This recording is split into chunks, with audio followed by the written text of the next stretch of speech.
8. Ignition sequence has started. 6, 5, 4, 3, 2, 1, 0. We have commit and we have liftoff at 2:13. The Saturn V building up to 7.6 million pounds of thrust, and it is clear that Krispy Kreme donuts. They're delicious. And if you had one, you will want another one. Amen to that.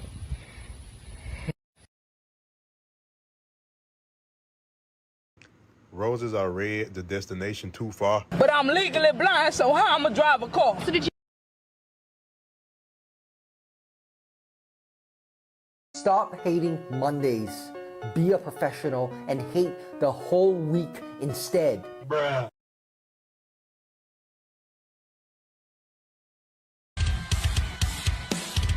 I love my motherfucking Crocs.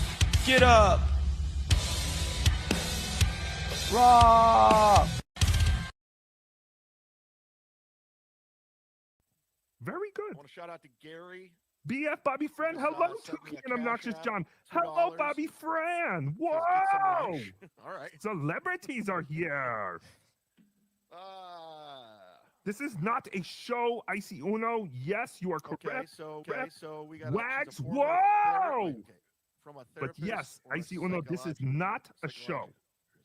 None of this is a show. None of these shows are shows. Tukey's not even a show. Tukey has no stress before he's going on. Bedabbler, on the other hand, he is a nervous pussy. Wow! Are these your drugs? Look, Dad, it's not Where did you get it? Dad, Answer me. Who taught you how to do this stuff? You, all right? I learned it by watching you. Parents who use drugs have children who use drugs. fuck PowerPoint. There is no power in those points and no point in those presentations. We have been brainwashed into believing that PowerPoint gives us the power to express ourselves creatively. But the only power it has is to kill our souls. Fuck PowerPoint and fuck your Excel spreadsheet too.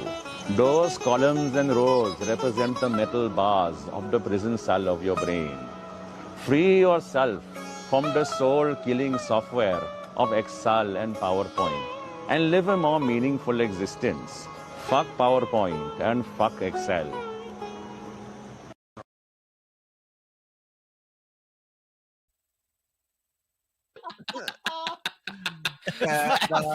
Little shirt.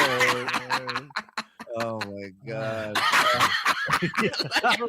I look like I'm being carried through an ambulance.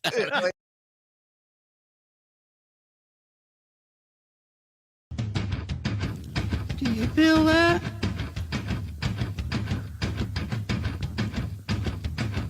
Do you feel that? Oh shit.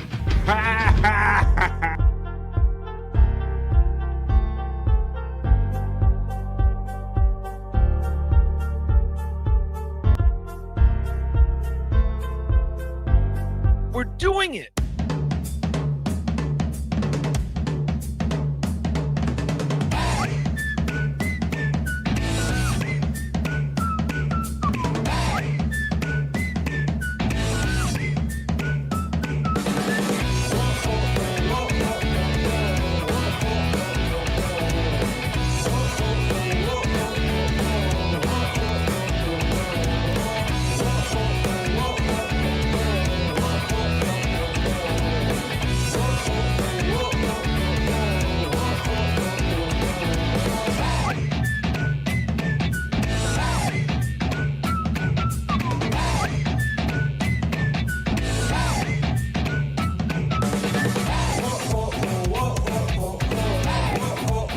Well, hello, friends. Happy Thursday. Good morning, good afternoon, and good evening.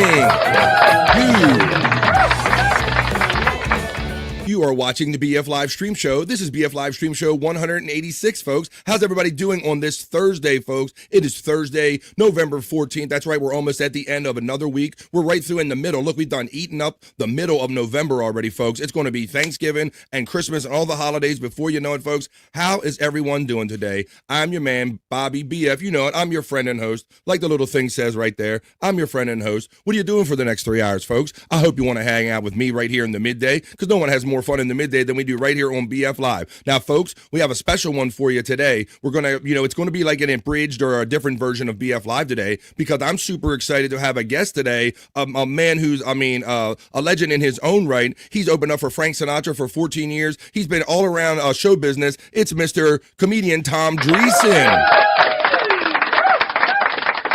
We're going to get through this first hour from high noon where we're at. Hey, where are you at, by the way? Oh, shout out where if you're on the East Coast of the United States. It's lunchtime, folks. So grab a ham sandwich, grab them leftovers, put us in your earbud, and we'll keep you company. So we're going to do the first hour like we normally do. We're going to do BF Live other news or not so serious news. We'll tack on a miserable news history a moment at the end of it. Of course, that's going to come after we do the chat family check-in. I'm going to try to squeeze that all in the first hour, because in hour number 2 of 3 hours of live original content, I like to try to bring you here every day. But like I said, once again, I'm super excited to talk to Mr. Tom Dreesen, because this man, just doing the research for this interview and for this for him being here today, just amazing stories. I could probably go in like 10 different directions quite easily. He's just lived so much life and been around so many famous people. There's so many ways I could go about this, but let's see how it goes, folks, because I'm really curious about this guy. He's also was on David Letterman many times, and I'm a big David Letterman fan. I went up to see him a couple times, so I like to talk to him about his friendship with David Letterman, all that stuff. Real interesting guy that we're going to have a lot of fun with in the second hour of BF Live. But first, we got to get to it, folks, so we're going to roll through it. We're going to do it briefly. We're going to do like the chat family check-in. And then we'll get on to some other fun stuff here. We'll do the news, we'll do the miserable news history and all that stuff, and see how close we can get to being done within an hour so we can make our way for Mr. Tom Dreesen join us, folks. So what do you say we do it? How about it? I'm going to put my goggles on, I'm going to run the element, and you're going to tell me what you're up to in the chat family check-in. How's everybody doing? Have you been over the OJ and the Old Man show? Or are you just joining me from over there? Well, shout out. Welcome here to BF Live.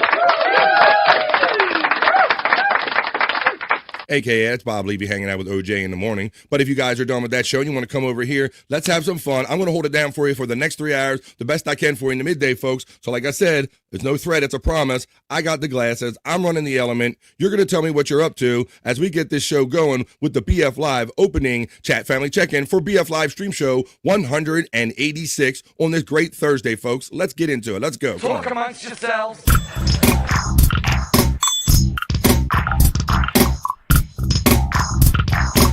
Talk amongst yourselves.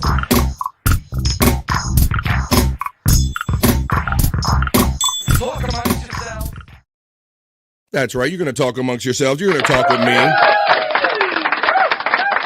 This is the most fun you can have in the midday right here on YouTube. It's the BF Live Chat Family Check-In. So let's get it started. I don't see many of you in here today, so we'll buzz through them, and then we'll get on to the news, and that way we can make time to make sure that we are done in a timely manner so we can welcome our guests in the next hour of the show. My sister checks in, and she says, heading to a doctor's appointment should be done in time to see your guest. Well, thank you, big sister. I hope all goes well with that doctor's appointment.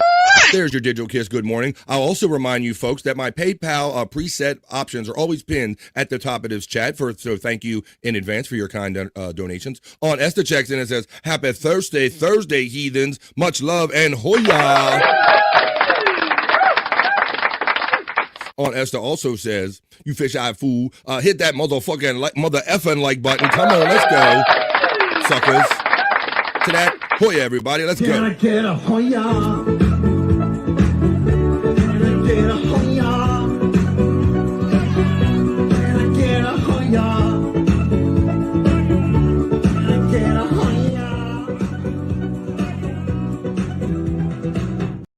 Thank you on Esther. On Esther says, Hoya to Kathy, hashtag. Chunk checks in and says, hi guys, have fun today. I got to watch the restream. I'm not going to be around today. That's okay, Chunk.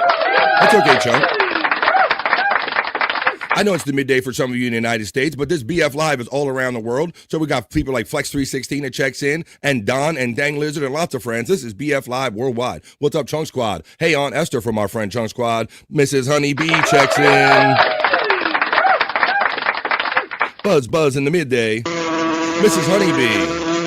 How you doing today, Mrs. Honeybee? On Esther says, hello there, hashtag Chunk Squad and Mrs. Honeybee. Hoya, Space Chief 75 checks in. Space Chief 75.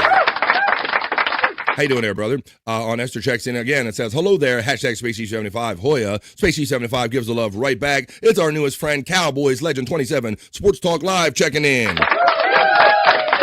Salute to you. Good salute. On Esther says, hashtag Cowboys Legend Hoya. Rob Saul's pregnant auntie's tiny gas says, can you feel that? Love you, mister. Yeah, and you too, BF. All right, let's go. That's right. He's out there delivering the goods, keeping his eyes on the road and his hands upon the wheel, and he's staying away from those lot lizards. How you guys doing today? Hoya, Chad from Brian Kowalczyk, checking in. How you doing, brother? Let's have some fun in the afternoon. How you doing, Brian? Space Chief 75 says, I have a commission to start and a Levy horse to finish, but I'm spending the afternoon with BF and the chat family in the chat today. Love that Space Chief 75, and I'll remind you as always that Space Chief 75, his store, T-Public store link is constantly running throughout the entirety of BF Live. If you see some of his cool artwork and you say, hey, I would like this on a hat, or I would like it on a sweatshirt, or I would like it on a t-shirt, you can do all that by clicking on the Space Chief 75 T-Public store link running throughout the chat. Esther says, Hoya to hashtag Rob's auntie. Blumhole's defense lawyer checks in. Good know, my midday maniacs. I could know what you're trying to get me to do. It worked. Good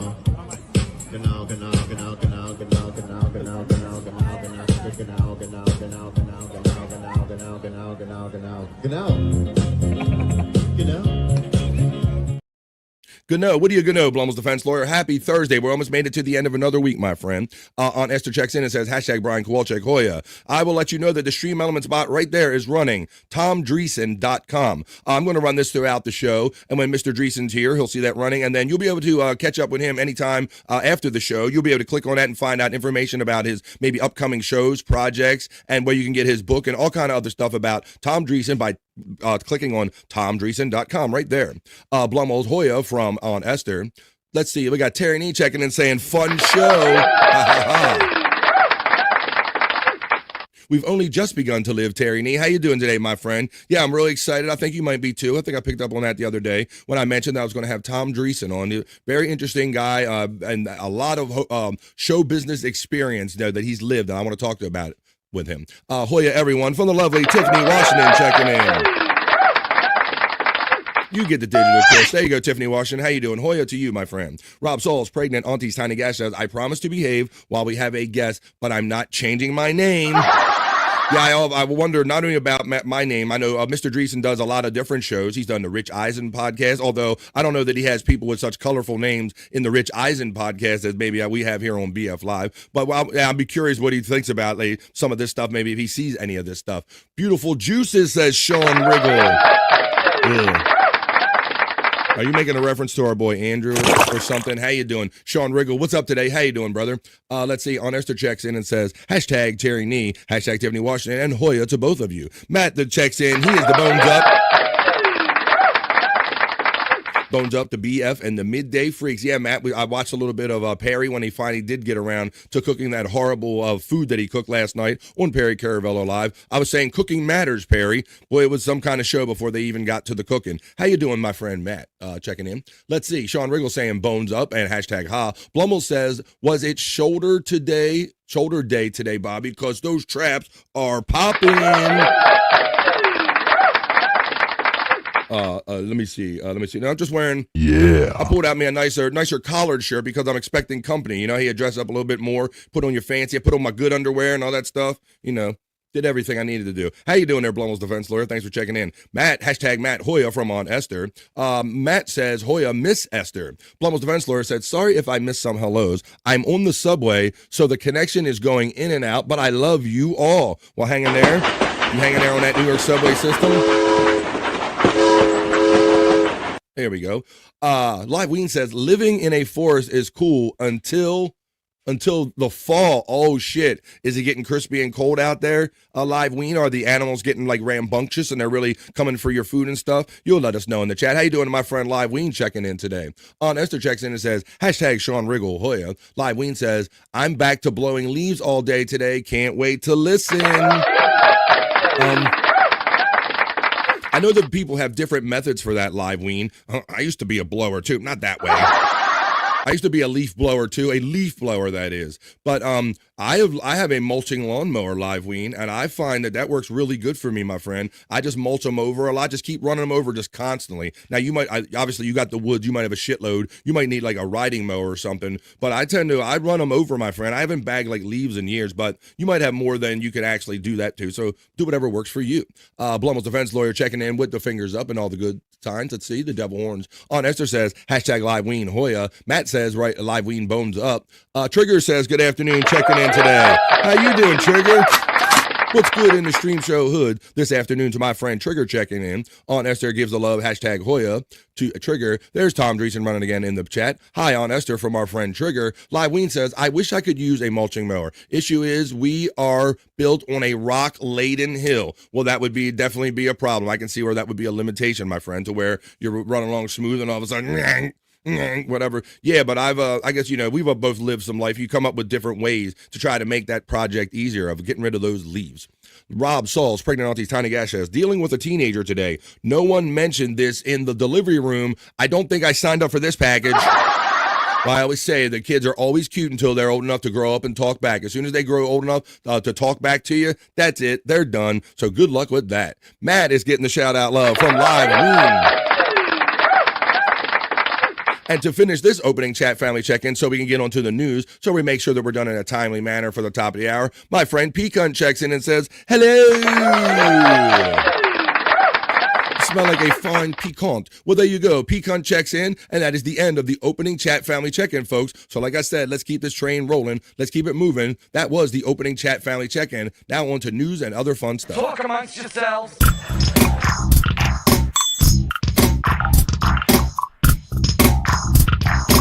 Talk amongst yourselves.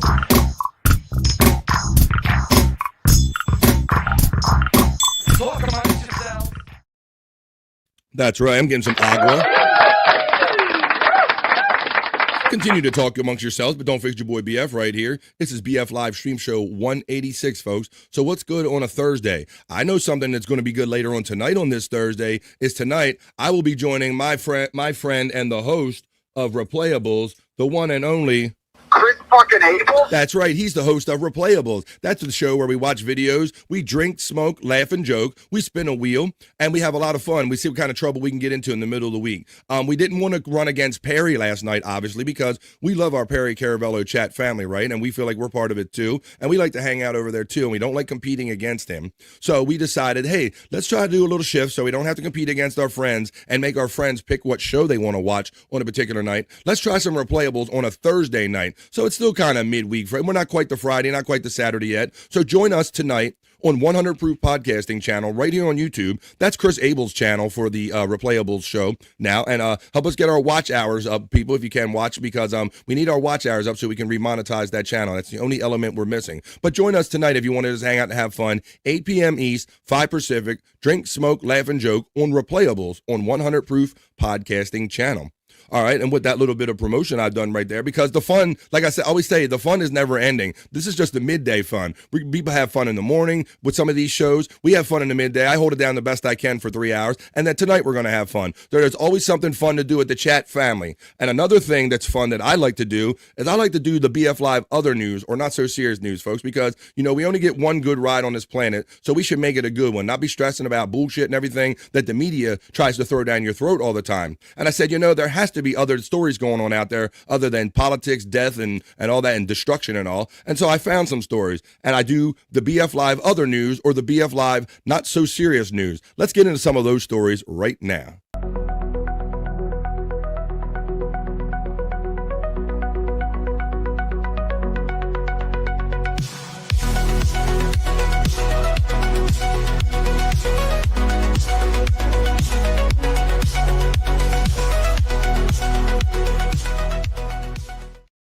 That's right, folks. I'm over here now. I'm in the BF Live News studios, and we're going to do a couple stories with the BF Live other news and not so serious news. And as you know, regular viewers of BF Live know that at the end of this newscast, I like to tag on our miserable news history moment. That's when we go back to the days of the Miserable Men Show on Sirius Satellite Radio with Bob Levy and Shuley and all the guys. And Bob Levy was the news guy, and he attempted to read the news. So we like reliving those great days of Sirius Satellite Radio fun with the Miserable Men by tacking on a miserable news history moment at the end of every BF Live newscast. So let's start off the BF Live newscast, and let's keep this ball rolling. I like to do feel-good stories here. Of course, this is a feel-good story. And my first story in the BF Live other news, or not so serious news, well, you know, it started out not so good. I guess that's part of one of the things I like about this story I'm going to present to you. It had not so great origin, but a good ending for it. It says, the family of an autistic boy gifted a brand new car after he was slapped by a Mercedes driver. So you could say, well, why would someone slap a young boy? Why would a Mercedes driver slap a young boy? I will read. It's a new lease on life for one California family. The family of an autistic boy who was slapped by an angry Mercedes driver in a shocking viral video was surprised with a brand new SUV. Footage of Alfredo Morales, 10, being struck by a grown man went viral over the summer. And it later emerged that he and his family had been living in their beaten-down 2010 Ford F-150, ABC News 7 reported. So this is the family right here. And I like stories that maybe don't have a great beginning, but it have a great ending. This says, when the family bought the car into the Airport Marina Ford in Los Angeles on Monday for repairs, the dealership decided to surprise them with a pristine 2023 Ford Explorer valued at $36,000 for free of charge. And the quote goes on to say, if there's a child involved in a situation like that and the condition of the living in the other vehicle and trying to survive out of that, and then the vehicle being as bad as it was just the right thing to do, says the dealership's general manager, Dan Thoreau. That's what he told the news outlet. The family's car would have required extensive restorations, including a new transmission, engine, and a new interior, Thoreau said. Dan got the Ford to come into the dealership. We saw it on the flatbed and we were like, uh-oh, this needs more than just a repair. Norris Auto Group president Jamie Bishton had added to the story. The car comes complete with a gold certified warranty, meaning the family can bring it into any Ford dealer anytime they need it fixed. This is a video right here, folks. This is the slap about to go down. So apparently, what happened is allegedly, or this boy apparently touched the Mercedes emblem on the gentleman's car, and I guess he took exception to it and pinned them down in what looks to be a bus stop. And here's about the slap go across the face as this says the sister is trying to step in and defend it. The viral video from July showed Alfredo sitting on a bus bench with his older sister when an irate man identified as Scott Sakajian smacked him in the face after the boy allegedly touched the Mercedes emblem on the hood of Sakajian's luxury $146,000 sedan. Sakajian, whatever the asshole's name is, has since been charged with willful cruelty and to a child and battery on a person. Since the startling incident, a GoFundMe has raised nearly $100,000 for the family who has been living in their truck due to financial struggles. A quote goes on by the family saying, "It's amazing. I don't have words to say," the boy's father, Miguel Morales, told the outlet. "It's crazy. I don't have to say nothing. I don't have words. Just thank you and thank you, God." Awesome first story. Let's see what everybody's saying about this, and we'll continue on with the BF Live other news or not so serious news. Let's see. We got what do we got? We got good afternoon. Did I get all these? Let me make sure I got them. 26. I think I got those. Dealing with a teenager today. I got that. Always losing my spot. Bobby Cronkite in the house. Live Ween says, Dan got the Ford to come in. It's funny because sometimes these reading problems are my problems, and sometimes they write in kind of weird ways. So I'll take half of the blame for that. Ding Dong checks in. The lovely Mrs. St. Clyde. She says, Hoya, everyone. I'm not sure whether having a guest today, but we will, maybe after, if Mr. Dreesen comes and goes, we'll see how it goes if we get a Psych Labs content segment in today, because, boy, I'm excited to just hang out and talk with Mr. Dreesen.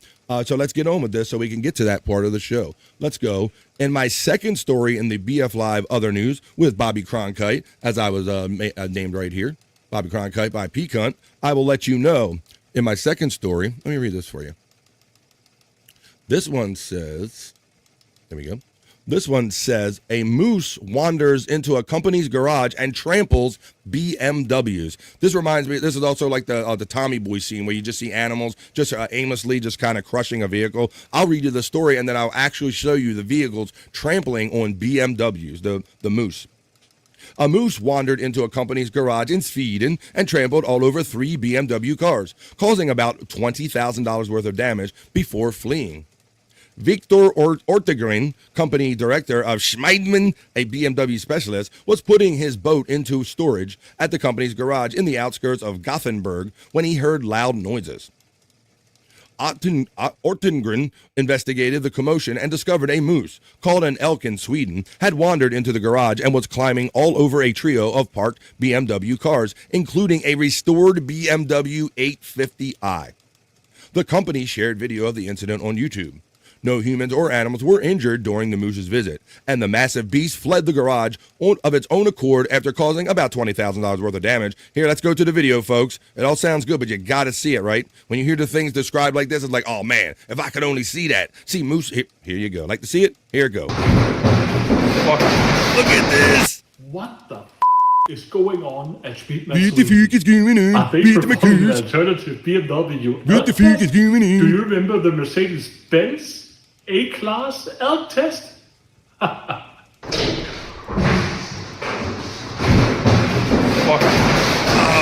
shit! What the fuck are you doing to the kids? What are you doing? Uh-oh.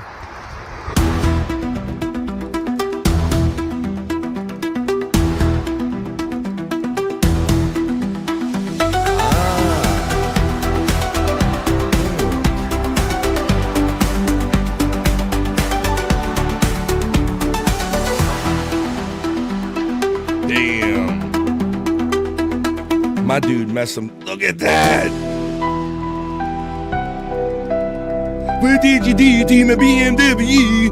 What did you do, you freaking elk?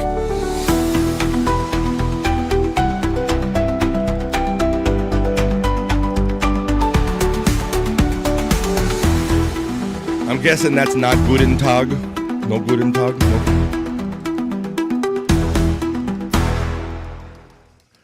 Just happy it didn't find the car keys. Oh man, there you go. There's another story. In the BF Live other news or not so serious news, Terry Nee makes a good point because they said that they call a moose an elk in Sweden. So what do they call an elk in Sweden? Judges?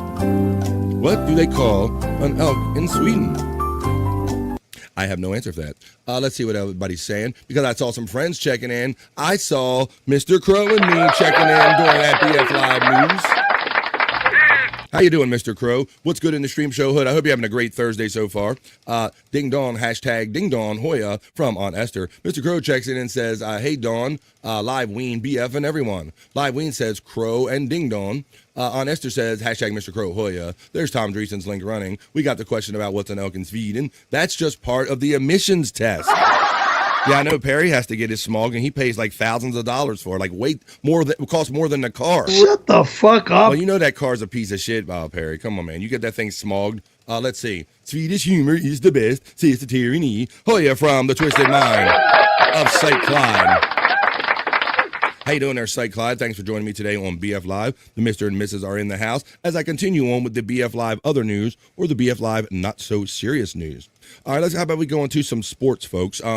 Some of you might know that, I think famously, was it the Saudi government or some of the Middle Eastern countries they created up their own golf entity called Live Golf. They were trying to compete with the U.S. Open, the PGA, and all that stuff. And I think ultimately now they've all merged and everything. So there's always some kind of controversy on whether you should do sports in Saudi Arabia, if it's right to take these people's money, even though they have issues with a history of human rights abuses and stuff like that. A matter of fact, there's another story in the news about another potential sporting event that could be occurring in Saudi Arabia, or could it? For more on this, let's take you over to the Bikini Report for more on what's going on with the World Cup possibly coming to Saudi Arabia. Take it away, Bikini Report. Saudi Arabia's World Cup bid is under fire. Amnesty International and the Sport and Rights Alliance are calling on FIFA to not pick Saudi Arabia as a World Cup host unless major human rights reforms are undertaken. As it stands, Saudi Arabia is the only bidder to host the 2034 World Cup, and the vote is set to be held next month at the FIFA Congress. The only bidder? But according to Amnesty, if the bid is successful, both fans and migrant workers will face severe discrimination and exploitation.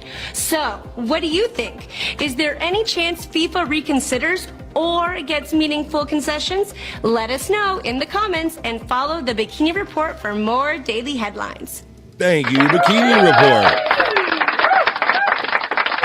So that FIFA, it sounded like they said they were the only bidder, so I don't know what the controversy is. Like, if there's no one else to win the bid, they're kind of stuck with them, being the host of the World Cup. But yes, they are quite aggressive. They really want to be involved in all aspects of sports and owning sports, having sports and whatnot. Let's see. Angela Thompson checks in and says, "Der herd of birds is a Swedish flock and is of seagulls cover band." All right.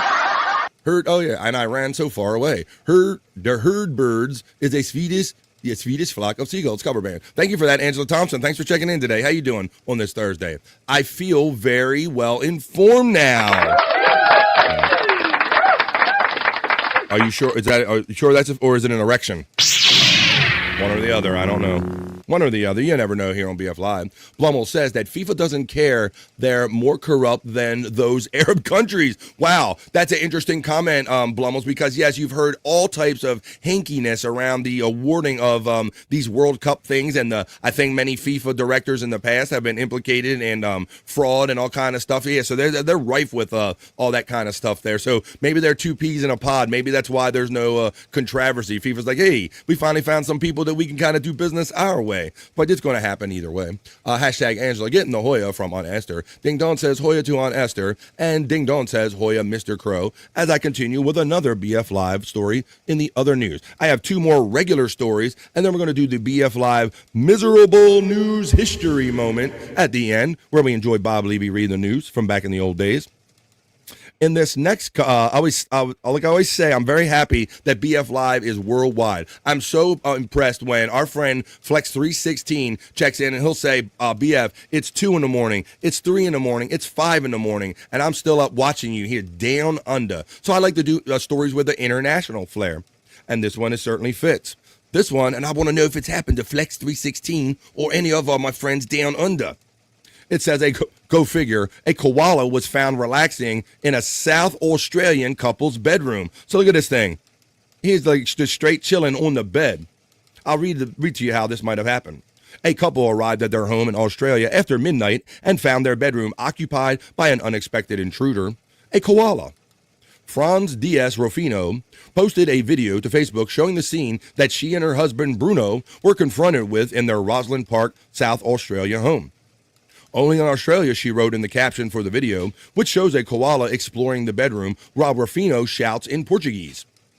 Rufino, who is from Brazil, told the Australian Broadcasting Corporation she forgot how to speak English as a result of seeing the marsupial in their home. I thought, oh my God, there's a koala in my bedroom, and Bruno was like, lady, what are you doing? Why are you just screaming, she recalled. Rufino called the expert while her husband attempted to contain the koala. Bruno tried to hold him with some clothes, and he grabbed the clothes, and I called for the koala rescue, and I forgot how to speak in English, and I started to speak Spanish, and I don't even speak Spanish, Rufino said. The koala was eventually coaxed out of the house and proceeded to climb a tree in the couple's yard.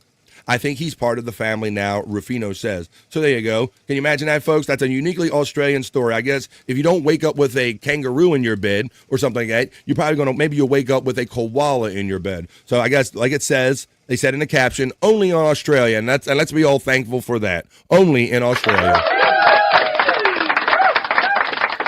I agree with that sentiment. Only in Australia. Let's see what everybody's saying, and then we'll keep the ball rolling. Because the people check in between stories. We got the love going out for Mr. Crow and Dawn and Blummels. He's worked up. He's got it. My friend Spawn checks in and says, good afternoon, BF. Hoya to all with mid-Thursday positivity. That desk slides well on those little wheels. And rest in peace, Bobby Nick. Yeah, I don't know. I literally haven't any privately or even on air. I haven't talked to Bobby Nick in a couple weeks now. I know that Bobby Nick has his kind of own flow about doing these shows. He's so great to hang out with many podcasters, and I think he's maybe on the other end of things, like burning the midnight oil or whatever. I don't think I did anything to piss him off, and if so, he hasn't told me. But we'll get back into it before long. Hey, Bobby Nick, and hey, Spawn. Terry Nee says around 21,000 foreign workers have died, and 100,000 more have gone missing since 2017 in Saudi Arabia. Whoa, and that's the more you know from our friend Terry Nee checking in. Those are not good numbers. Space Chief 75 says koala are evolving and adapting to become the dominant species, says our friend Space Chief 75. On Esther checks in and says hashtag Spawn Hoya. And Blum's defense lawyer says I've heard that koalas are super nasty creatures, even though they're so cute. Yeah, right. We've all grown up thinking, oh look, they just sit in a tree. You know, you never seen them like in action, or like we've seen bears depicted like running after people or attacking. But I've never. Luckily, I don't have much experience with the personalities of koalas. And I hope to never have any of those type of experiences. I'm looking forward to Tom Dreesen says on Esther. I am too. And it's 38 minutes into hour number 1. So by the top of this hour, hopefully Mr. Dreesen will make his way backstage, and we'll be doing that and having fun talking to him real soon. And somebody else might kind of join us too that we all know. Let's see. All right, I got one more regular story, if you will. And this is a kind of an odd, different story. I don't know how these people thought they were going to get away with this. Whoop, let me do a proper screen share, and I will share the story with you right now. This is my last regular story before we get on the miserable news history. This one says a massive 10-foot tall, 700-pound stuffed animal vanishes and then turns up at the local AutoZone. Get in the zone, AutoZone. Let's see what we're talking about here. Look at this giant dog comparison to the young lady that's sitting underneath of it holding up. And I'll read you the whole story, why this dog exists, and how it ended up at an AutoZone. Mysterious thieves stole a Las Vegas nonprofit's 10-foot tall, 700-pound dog mascot and then left it in front of an AutoZone across town when they got found out. The massive, fluffy stuffed pup called Mr. Deeds serves as the symbol of the Good Deed Project, a Nevada charity that helps those in need, according to The Independent.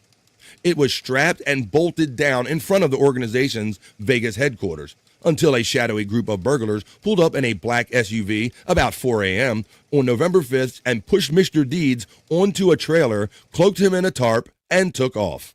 So not only is it so big, what are you going to do with this?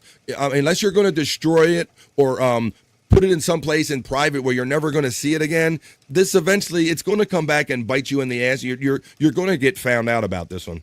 It goes on to say, I was in disbelief, says Mandy Talaria, the group's executive director, told Fox 5 Vegas. How are you going to steal a 700-pound, 10-foot tall dog? But the mammoth canine couldn't stay hidden for long. Just 4 days later, 4 days, I can't believe it took that long, a tipster called the charity and told them that Mr. Deeds had been spotted at an AutoZone on the other side of the city, along with the trailer-toting Lincoln Navigator from the night of the theft. Someone was sleeping in the driver's seat, according to Javier Montano, the store's sales manager.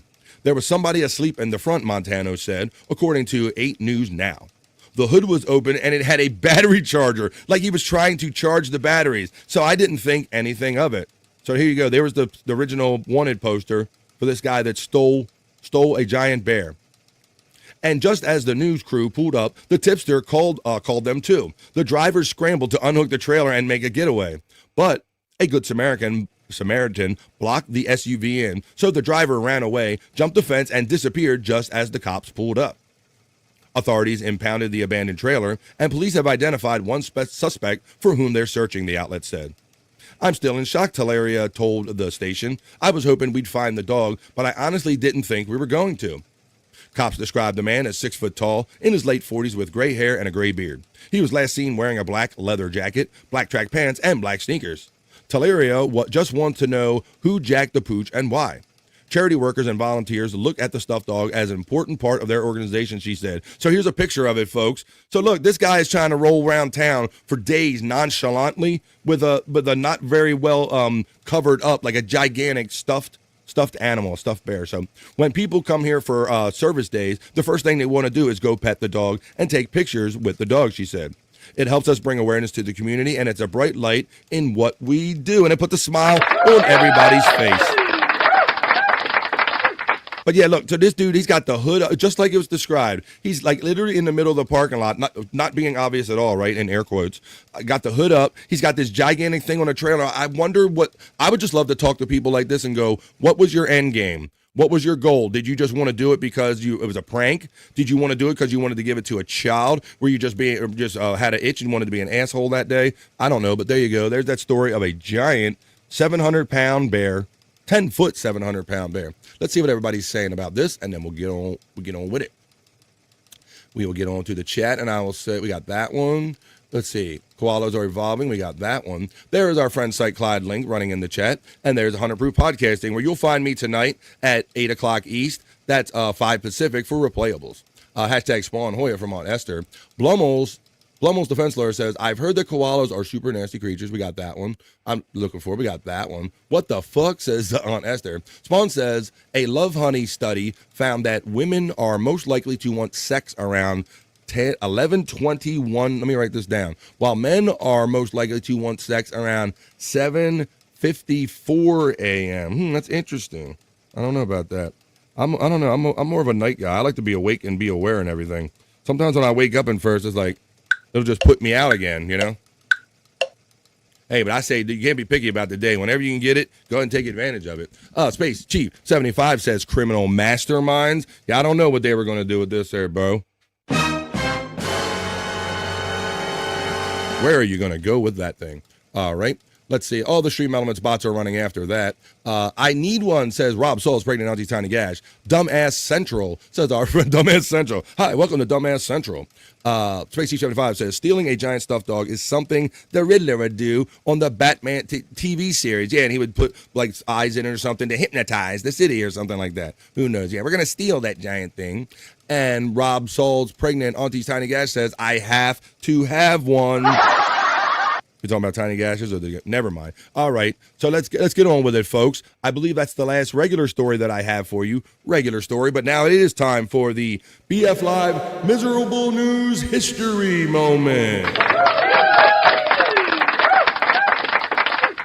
And this is where, unnecessary echo, this is where compliments of our friends at Psych Labs, and the lovely Ding Dong, we take you back in time to the Sirius Satellite Radio Days Miserable Men Show. But matter of fact, let's give you the actual date and time. And this is where Bob Levy and Shuley and Mike Morse and many other guys all hung out and had lots of fun doing the Miserable Men Show. And Bob was the designated news guy. And we all know that Bob wasn't maybe in the best condition maybe back in those days. So we like to take you back for these funny moments back in the day. We take you now back to June 8th in the year of 2008. This is our Miserable News History Moment for today, folks, featuring Bob Levy. And as we always like to do, if you hear a word pronounced a certain way during this segment, type it in the chat the way you think you heard it, folks. As now we continue on with the BF Live Miserable News History Moment. Let's go.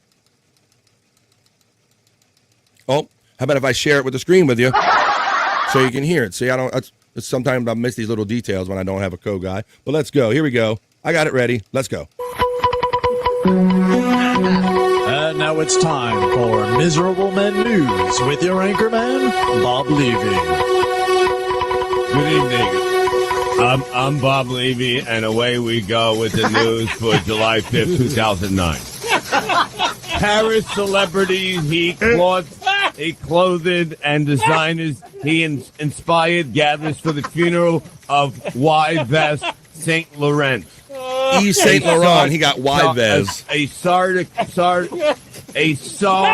Excuse me, Bob. Yeah. Bob. Al. What? Al. What? Get out of the studio, man. You're way too loud. Get out. Get out. Get out of here. Get out of here. Who's that, Cyclone? And take your colostomy bag with you. Get out of here. Oh, do I got to start all over now? Don't break your hip on the way out. Yeah. You know what, Bob? Bob, let's just do it over again. Do it right, okay? Get your shit together. All right. You ready? Hold on. You got to wait for the intro. And take two. No, we don't need an intro. You ready? Yeah, you got to do it. Okay. And now it's time for Miserable Men News with your anchorman, Bob Levy. Good evening. I'm Bob Levy, and away we go with the news for July 5th, 2009. Paris celebrities have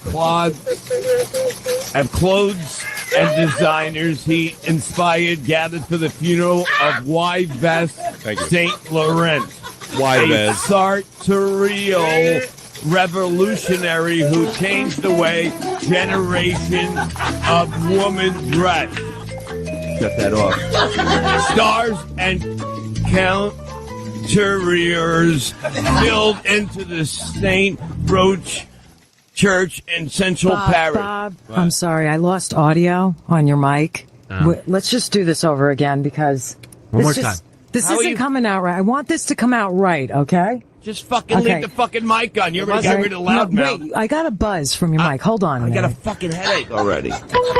Oh, Now it's Tortured time him by getting for this start Miserable over. Men News with your anchorman, Bob Levy. Everybody can hear this now. I'm Bob Levy, and away we go with the news for July 5th, 2009. Paris. Celebrities he clothed and designers he inspired gathered for the funeral of Yves Saint Laurent, a sartorial revolutionary who changed the way generations of women dressed. Stars and couturiers filled into the St. Roch Church in Paris. His mic's My mic's out. The fucking... We gotta start over. No, I'm not starting over again. No, I'm not. I'm not... You're a bunch of fucking assholes. Now it's time for Miserable Men Everybody get the News fuck with out your of here. anchorman, Get the Bob fuck Levy. out of this fucking room. I'm telling you right now, get out of this fucking room. Hi, I'm Bob Levy, and away we go with the news for July 5th, 2009. Paris. Celebrities have clothed and designed his inspired gathered for the funeral of Yves Saint Laurent, a sartorial... Bob, I'm sorry. I'm gonna fucking choke you by grab your fucking clit and fucking drag you down the hallway. Fix this fucking thing. I'm not... Everybody out of the studio. Okay, I can't hear him. God almighty, it's just a friggin' newscast. I'm not doing this no more. I'm not doing this no more. I'm not doing this. Oh, shut this. Now it's time for Miserable Men News with your anchorman, Bob Levy. I'm Bob Levy, and away we go with the news for July 5th, 2009. Paris. Celebrity he clothes and designer he inspired gathered for the funeral of Yves Saint Laurent, a sartorial revolutionary who changed the way generations of women dressed. Stars and couturiers filled into the St. Roch Church in Central Paris on Thursday for a final homage to the renowned fashion designer. Canadian polygamist to be investigated. British Columbia's top lawyer on Monday appointed a special prosecutor to look into allegations of sexual misconduct within a Canadian polygamous community. Prosecutors will assess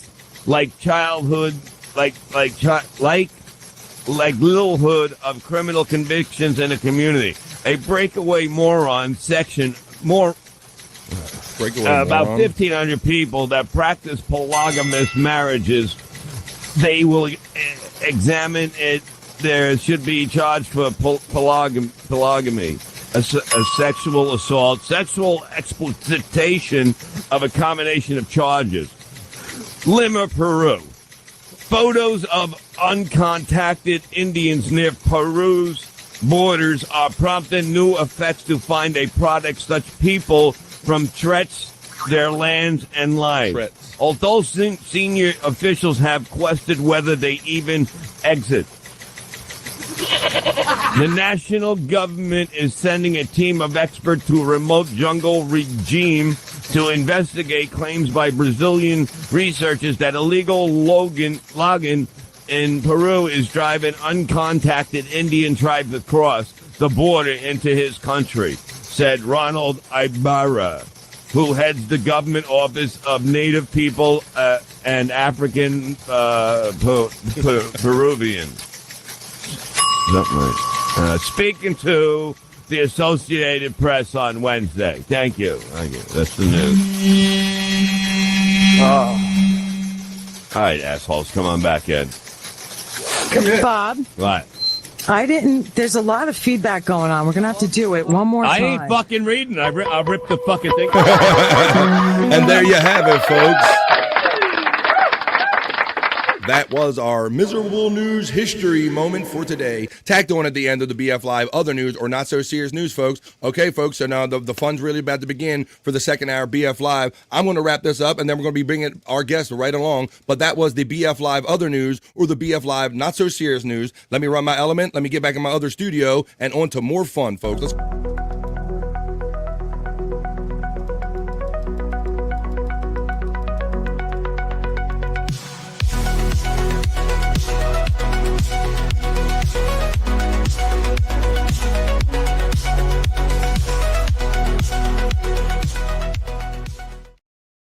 All right, folks. We're about to do it and get into it. Let me take this comment down. Okay, folks. So I am super happy, excited, and I'm very appreciative that this next gentleman is going to come on and be a guest on my show, BF Live. There's this man is so well-rounded and done so many things and experienced so much in life. I'm like, how do I introduce a man of this esteem? So I was doing the research and I was reading his book. And so in the book, there's a perfect description, a perfect summary that I'm going to use for an introduction. And I hope no one minds that I do this, but I'm going to let you know that my next guest is one of the world's most groundbreaking, well-respected, and beloved entertainers. He has made over 500 national television appearances as a stand-up comedian, including more than 60 appearances on The Tonight Show, and was a favorite guest of David Letterman. For 14 years, he was the opening act for Frank Sinatra and performed countless times with artists like Smokey Robinson, Liza Minnelli, Natalie Cole, and Sammy Davis Jr. He has also appeared in numerous television shows and movies, including Trouble with the Curve, Man on the Moon, and Spaceballs, one of my favorite movies. For the first 6 years of his career, which I want to talk to him about more, Tom shared the stage with Tim Reed as America's first and only black and white comedy team. A proud veteran of the United States Navy and strong supporter of the U.S. troops, he performed on military bases around the world. In 2005, he received the prestigious Ellis Island Medal of Honor Award for humanitarian service to his country. Ladies and gentlemen, it is my honor to welcome to my show the one and only comedian, Mr. Tom Dreesen. Good morning, sir. That introduction is longer than my career, but I really appreciate it. Well, thank you very much. Well, it certainly was your career, sir. And my God, sir, that was such a small percentage from what I've been able to glean about you, Mr. Dreesen. Should I continue Mr. Dreesen or Tom? What do you prefer, sir? Call me Tom. Thank you very much. I'm going to give you the proper respect, sir. Thank you for joining me on this show today. I really appreciate this. Well, I'm happy to be here, Bobby. Johnny Russo told me you're a great guy, and if Johnny Russo says that means you've done some time. A great guy. I was going to say, I don't know how we're going to measure that coming out of Johnny, but maybe we'll talk about him a little later on. But you have lived such a colorful, fascinating life, sir. I frame that to let people know kind of really, and that's just a little portion of kind of what you've done in your life. So you got to that point, but I'm very interested in how one gets to where you kind of got. So you say that you were born up in the tell everybody where you were born in Chicago, right? On the south side of Chicago, a suburb called Harvey, Illinois. Harvey was like a microcosm of Chicago. It had steel mills and factories and all around surrounding in the town, a blue-collar town. Mm-hmm. And taverns. We had 36 taverns. I had there were 8 of us children, 4 boys and 4 girls. We lived in a shack, raggedy poor. Yeah.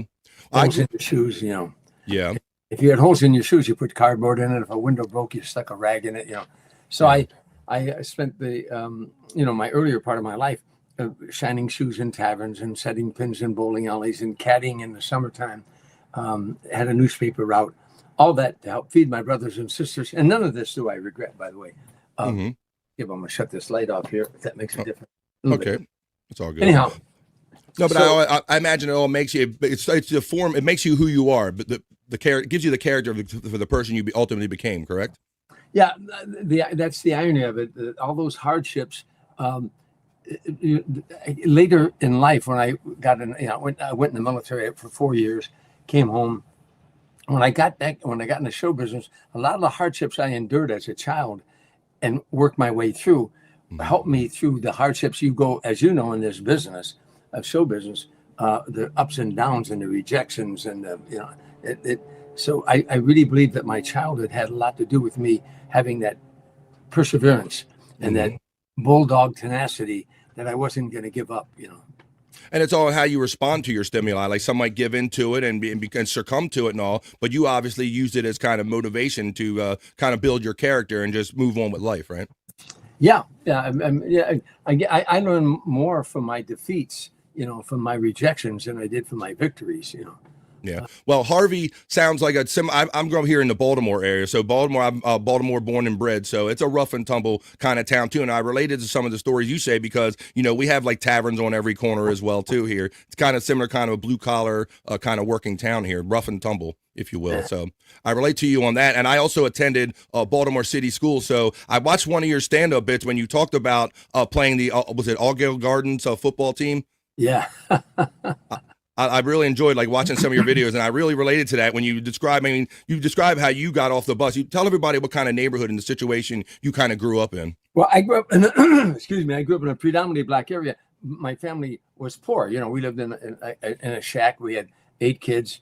At one time, 4 of us slept in one bed, and so I grew up in a poor neighborhood, and black people around us, and they were I grew up in a predominantly black area. So I played basketball on an all-black basketball team. I played football on an all-black football team. And just grew up in that kind of neighborhood, that rough and tumble neighborhood, and I was a little guy. So I had to go harder than the other guys, also being in the minority in a lot of situations. But I had real good buddies that they nicknamed me White Boy. It wasn't an derogatory term. Right, just who you were. If I go back to that area right now, if I went back and some of the guys were sitting around arguing about a game, and they'd be arguing, man, I scored 2 touchdowns. White Boy was there. Hey, White Boy, come here. White Boy, come here. Tell him, And so, right, and you didn't take offense to it. That's just who you were in that dynamic, right? I thought, when I was 12 years old when I found out my name wasn't White Boy, Well, I definitely relate to that experience, my friend, because like I said, I attended Baltimore City schools, and I'll give you a description of what the racial mix-up might have been at my school. I was coming out of a middle school one day, and I was lucky enough that where my mother would pick me up there, and I would always look for her in the parking lot. But this day, I didn't think she kind of saw me or anything, so I said, "Hey, Mom, how you doing?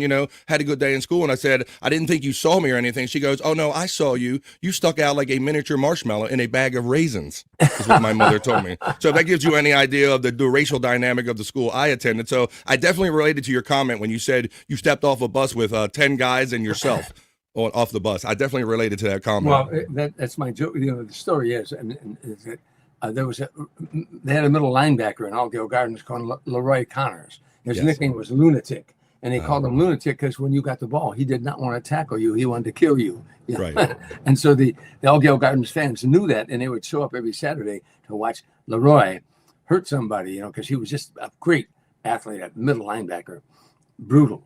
And we came off the bus. They had 11 black guys on the field, Allgale Gardens, and 10 black guys and me. When the Allgale Gardens fans saw this white kid run on the field, they all started hollering, "Give the white boy the ball." Give that white boy the ball, Oh, yeah. And it was really a lot of fun. And I noticed it was Leroy and not Leroy. So you're even in more trouble when he's like, he don't even say Leroy. He says Leroy. He means some business over here, this guy. Yeah. And he wanted you to know that it was Leroy, not Leroy, Exactly. So obviously you grew up in kind of that situation and condition also. Anyone else in your family comedically involved in comedy or in show business or anything? I think I read a story about possibly your grandfather was in vaudeville. No. My father, Walter Dreesen, was a trumpet player, Okay, And that's the one I was talking Frank about. Polizzi, who is really my biological father, and that's in my book. That's a long story. It's a soap opera story.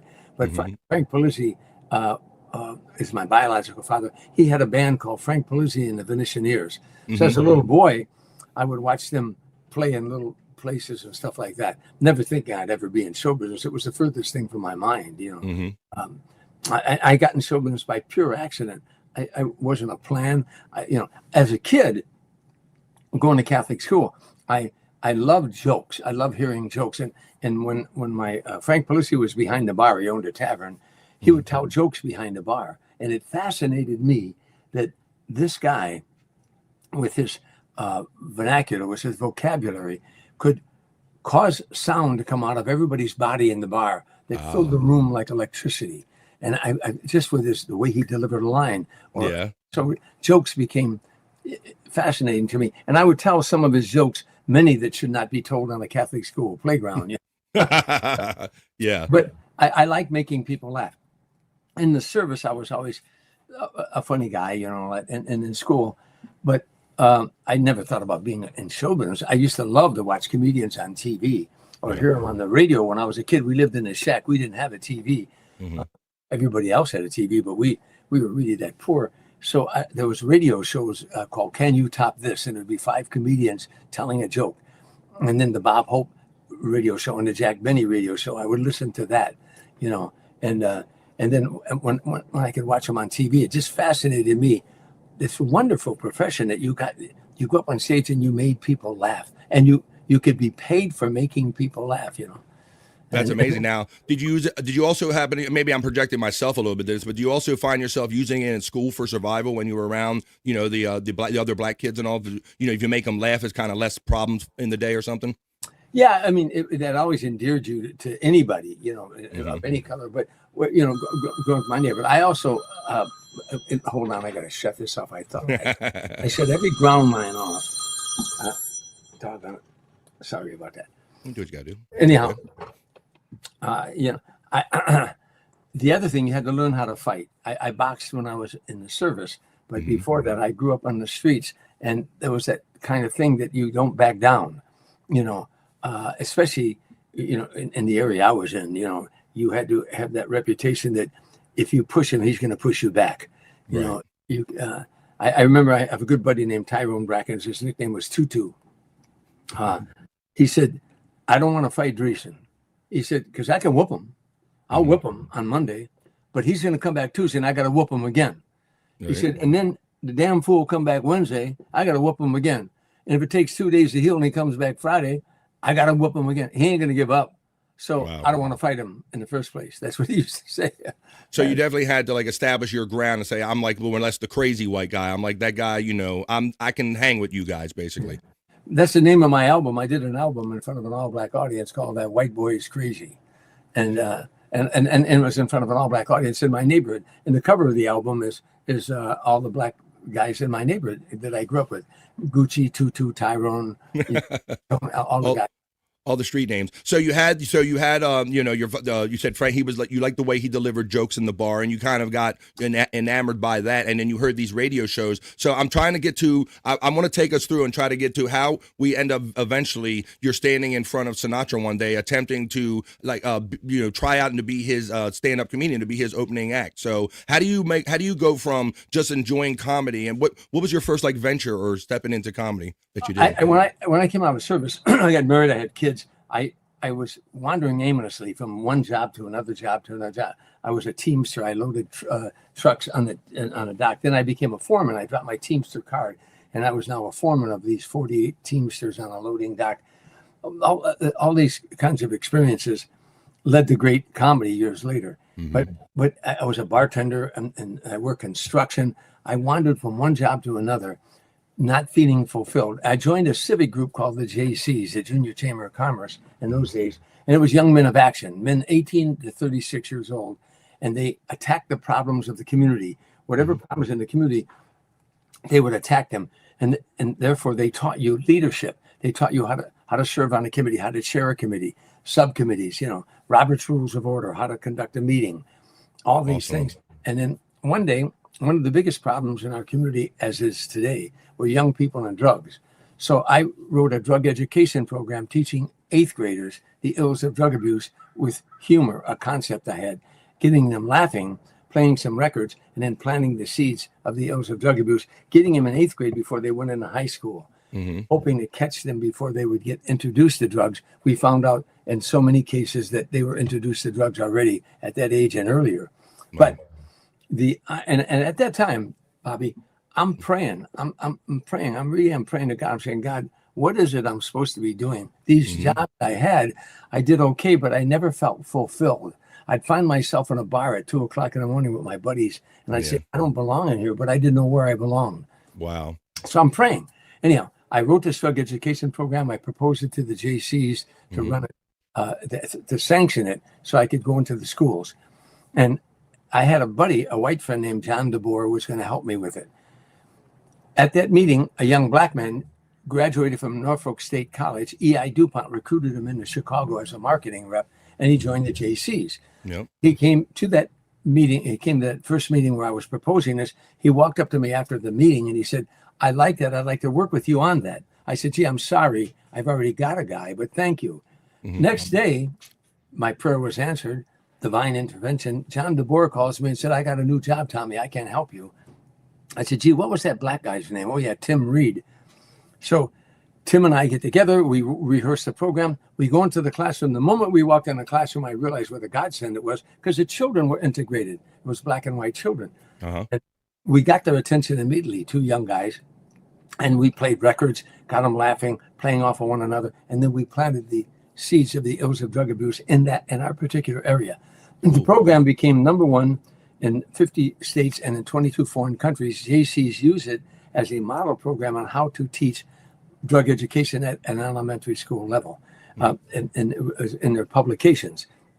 Anyhow, one day, a little 8th grade girl was walking out of the classroom and she said, you guys are funny. You ought to become a comedy team.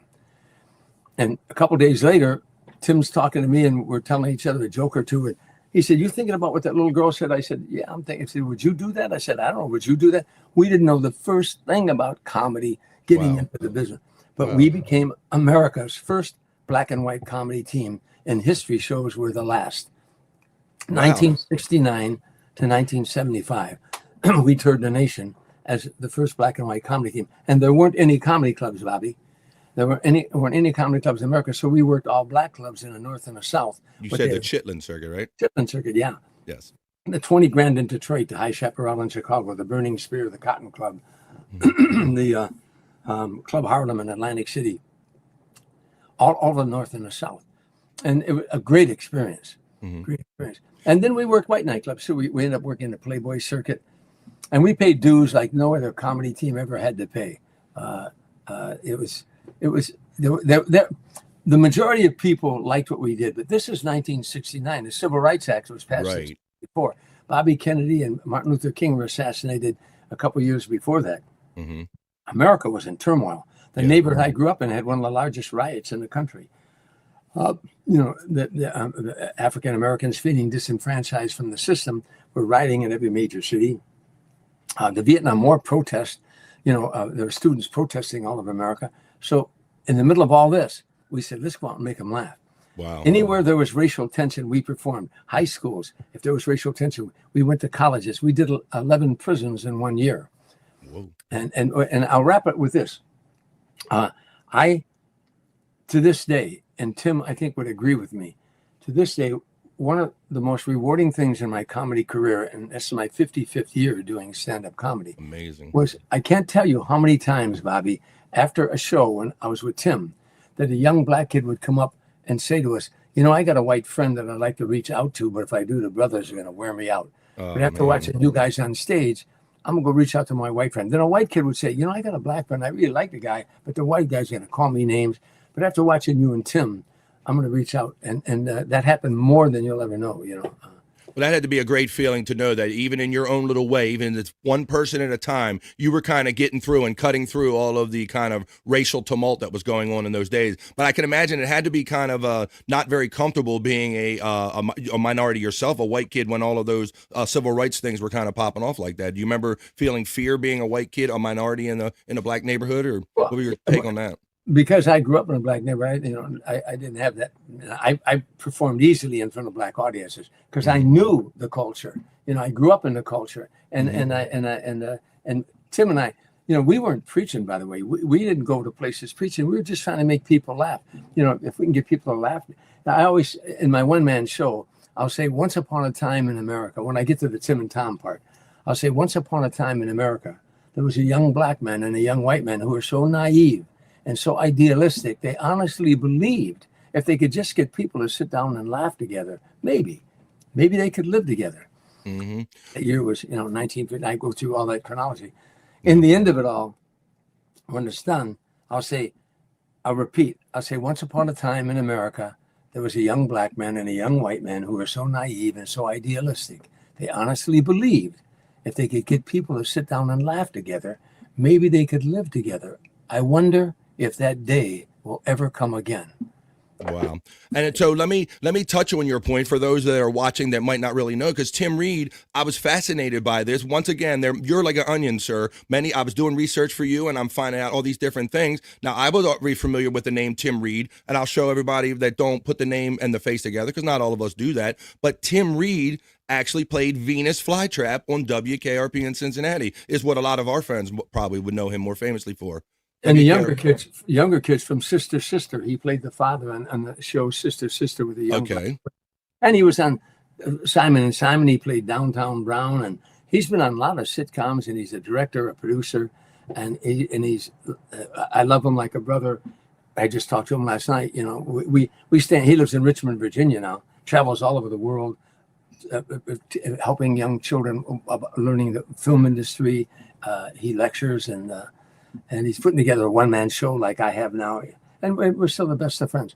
The team split up after 6 years. It broke my heart. I wanted Tim and Tom to be the greatest comedy team of all time. That was my goal. A woman kind of broke up the team, and it crushed me because I had never been on stage alone at that time. Mm-hmm. I just thought we were going to be this great comedy team. And in retrospect, we both realized that team splitting up gave us both a whole new avenue to success, mm-hmm. and we succeeded. But we wrote a book called Tim and Tom, an American Comedy in Black and White. Mm-hmm.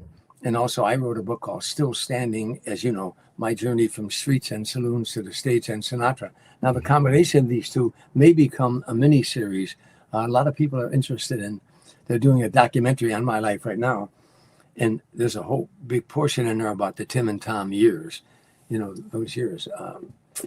So America was a different time at that time, Absolutely. And the fact that you guys kind of met the racial tensions and the racial problems head on by trying, putting together a comedy thing, and just, I guess, you're just using stereotypes and talking about just real everyday life with white and black people. I imagine that's what you were talking about in those days, right? Yeah, it was. I mean, we didn't do everything about race. We did a lot of routines that had nothing to do with race at all. But the mere fact that one was white and one was black already made it racial. We would walk on a stage sometimes early in our career. When we'd go up on the stage, the crowd would be all talking, blah, blah, blah, and all of a sudden you hear a hush. Ooh. You see a black guy and a white guy on the stage, you say, oh, what is this all about? Mm-hmm.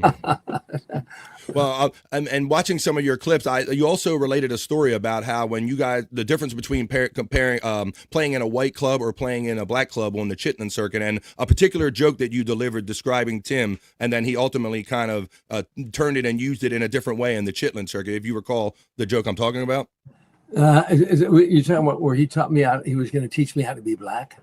Or no, the one where you said about training them, about you got to train, keeping them trained or whatever. Oh, yeah. Oh, well, that what happened was, that's a funny story. It's in the book. We were in Detroit, Michigan. Now, we're young guys, we're in Detroit, working in a place called the 20 Grand. At that time, Motown was in Detroit, and all the Motown acts broke in at the 20 Grand, owned by a gangster named Bill Kabush. Great club, though. But they would break their acts in there before they went to Vegas. So we were working there. Now, we're sitting around in this motel trying to write material that day. And we're expressing this, that, and the other. And I say, Tim, I got an idea. If a white guy starts heckling you or something, I'll say, hold it, buddy, leave him alone. He's mine. Go get your own. Right. After all, you know how hard they are to train. Oh, Tom. He said, Tom, that's a bit racist. I said, oh, no, I didn't mean it. Oh, Tom, you don't have to. I know you didn't mean it. we're writing material. So, and I don't want you to hold that back. We just keep coming with these ideas. But that's a bit racist. I said, Tim, I'm saying, no, don't apologize. He said, I know you're not racist, but that is sensitive. I said, okay. Now that night, we go on a 20-gram. Second show, there was only like 18 people in the audience, mostly all black guys. The moment we hit the stage, a guy way in the back hollered out, hey, white boy, hey, honky, what the hell you doing in this neighborhood? Right. Tim jumped up and he said, hold it, brother, leave him alone. He's mine. He said, go get your own. You know how hard they are to train. And the room erupted in laughter, and they pounded the tables, and they were screaming. And Tim said, that's pretty funny, Tom. But see, context. Yes. That had to be that had to be really satisfying for you when that whole kind of thought process for you came full circle, and you're like, hey, I knew that joke had a place somewhere, right? Yeah. That had to be great. So you did 6 years with him, and then I understand through like maybe people had certain people in their ears about the racial situations that were going on, and maybe at the time and telling you maybe this one would be better off without that one, and vice versa. Do I have that part correct? Yeah, I mean, when we first started out, I only knew one person in show business. Tim didn't know anybody. And where I grew up at, there was a black singing group called the Dells. And they had a lot of hit records. Oh, What a Night, Stay in My Corner. And I grew up with those guys. And the lead singer, Marvin, at one time lived across the street from me. And so when Tim and I decided to become a comedy team, we went over his house because he's the only person I knew in show business. And we said we want to become a comedy team. And he's, oh, man, that's a good idea, blah, blah, blah. Black guy and a white guy, never been done before. Anyhow, as we were leaving, he encouraged us. We were walking to the car. He stepped out on the porch and he said, on the stoop, and he said, you know they're going to try to break you up. And Tim and I turned around and said, pardon me? He said, wow. You know they are going to try to break you up. We said, who? He said, people. He said, there's a game people play called Divide and Conquer. They ain't going to like this idea that a black guy and a white guy are doing real well together. He said, there'll be black people, there'll be white people, but they're going to try to break you up. He said, look out for that. And Tim and I looked at it, get in the car, that ain't going to happen to us. But sure enough, years later, a woman, a very talented woman that we had opened for, she kind of took a liking to Tim, and then it's in the book, so I'm not telling he was out of school. And the next thing you know, he moved to Hollywood, went to live with her, and our days were over, And yet, again, in hindsight, it was the best thing that ever happened to us. And it never broke up. A lot of people tried to break up that act. There was a lot of resistance at different times, and people in our industry, especially, that I was ashamed of. But they never broke up our friendship. They never broke. His children call me Uncle Tom. I mean, they're which is. We were at Norfolk State College after we wrote the book, and that's Tim's alma mater, and we were going to speak to the students, and so before that they had a luncheon, and there was like 7 black professors at the buffet, and I'm with them getting my lunch, and Tim's daughter Tori had not seen me in a year, and she was come back in the back room, and she's hollering, Uncle Tom, Uncle Tom, Uncle Tom, and all these professors turned around and looked at her. Who are you calling? How are you? And I said, she's talking to me. Good thing there's a real Uncle Tom in the room. That could have been a problem. So you guys did that for 6 years, and then ultimately, due to whatever tensions and things were, we had people in each other's ear, you kind of went your separate ways. So, then what is the next step for you? Like, so you become, I guess, an independent stand-up. Like, what was your first thing, like, after that you can remember doing, saying, hey, I got to go out here on the stage without Tim now? I'm sitting in a bar at 2:00 in the morning. The team had split up. My ex-wife wanted me out of show business. She hated show business. She didn't marry a guy in show business, and I don't blame her. Go into a precarious business like that. We grew up in a blue-collar town. Her dad worked in a factory 40 years and brought a check home every Friday. That's how she grew up. Here, I'm now going to this precarious.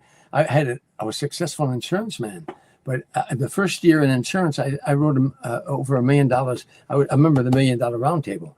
Nice. And the second year, I quit. The president of the company flew in from Ohio into Chicago and said, I don't believe you. You got such a great start in our industry, but the first time I got a laugh on stage, Bobby, you know that feeling. I was on stage with Tim Reed on a Friday night, the first time I went on stage with him. Something I had written got a laugh, and it was like, boom. Like, whole being was like one of them B movies where the dark clouds open up and the sun bursts through. The whole being went, yeah, oh, yeah, this is what I want to do. I want to be a comedian. Wow. It was a Friday night. I couldn't sleep that whole night. I was married, had a wife and 3 kids. I got up in the morning. I walked down on a Saturday to the church where I had been an altar boy, where I served mass, and where I went to school, and there was no one in church. I was alone on a Saturday morning. I prayed. I said, God, now I know what I want to be. I want to be a comedian. God, if you let me make my living as a comedian, I'll do charities. I'm making all these promises, but and it came to pass. So now my wife hated that. She wanted me to get a regular job, and I don't blame her. Right. So years of struggle and all that kind of stuff. Sure. Now I'm sitting in the bar, the team breaks up, and my wife thinks you're going to finally get away from this crazy idea you had. And I'm sitting in the bar, and at like 2:00 in the morning, my buddy's getting ready to close the place. Excuse me. I had 2 beers in front of me, and I'm thinking, what can I do? I could either get another black guy and do the same act. I could quit and get a job in a factory, which my wife wanted, or I could go it alone and become a stand-up. And I had never done that. And I made up my mind at the bar. I said, that's what I'm going to do. I'm going to start writing material for me. I'm going to be a stand-up. And then I remembered a book I read by Clement Stone, Positive Mental Attitude. He said, if you know what you want to do in life, and it's a noble endeavor, search your life and see if there's anything that can deter you from that and get it out. And I thought, what could deter me if I wanted to become a stand-up alone? And my goal was then the Tonight Show, the Johnny Carson show. Yes. I made that at the bar. And I thought, only thing could stop me, not man, woman, or beast, alcohol. I love to drink. I love to drink beer, hang with the guys. I'm a neighborhood guy. I love. And I said, alcohol, because you can't wake up every morning with hangovers. And I pushed the 2 beers across the bar. Wow. And I said, I quit. My buddy comes down the bar, attending bar. He said, Tommy, you done for the night? I said, I quit. He said, you through for the night? I said, I quit. He said, you quit? I said, I quit drinking. He said, I'll see you here tomorrow night. Yeah. I never touch another drop. That's amazing that you nailed it down to like it was the alcohol. I'm sorry to cut you off, but yeah, that's interesting. Well, both my parents at one time were alcoholic. I was a bartender. I grew up around drinkers. I'm a neighborhood guy. They drank, and I saw it destroy so many lives. And it would have done that to me too. Now I focus on how I'm going to do this. The Tonight Show. I got to get to the Tonight Show. I end up going out to the West Coast, sleeping in a car. I had no money. It was an old Nash Rambler that the front seat came down. It was up on blocks. It's a long story how that came about. I'm hitchhiking up and down Sunset Boulevard, begging to work for free, and at the Comedy Store. And I finally got on at the Comedy Store. I passed Mitzi Shore's audition. The legendary Comedy Store, where so many comedians did get their first breaks, right? Oh yeah, I'm going on stage in those days at night with all these unknown comedians: Robin Williams, Gallagher, David Letterman, Jay Leno, Michael Keaton. The girl waiting tables was Deborah Winger. But and I got that. I finally auditioned for the Tonight Show, and I got that, and I got bumped 3 times. Every time I go there, they'd run out of time. Oh. The night I got on, they had the hottest crowd. I was in the makeup room the 4th time I was there. Yeah. And Fred DeCordova comes in, the producer. He said, I got bad news for you. No. What? He said, you're going on tonight. He screwed with you that time because he thought you probably thinking it was coming again, right? You're going to get cut again. I tell you, there's no describing the pressure of that. There's 28 million people used to watch that show.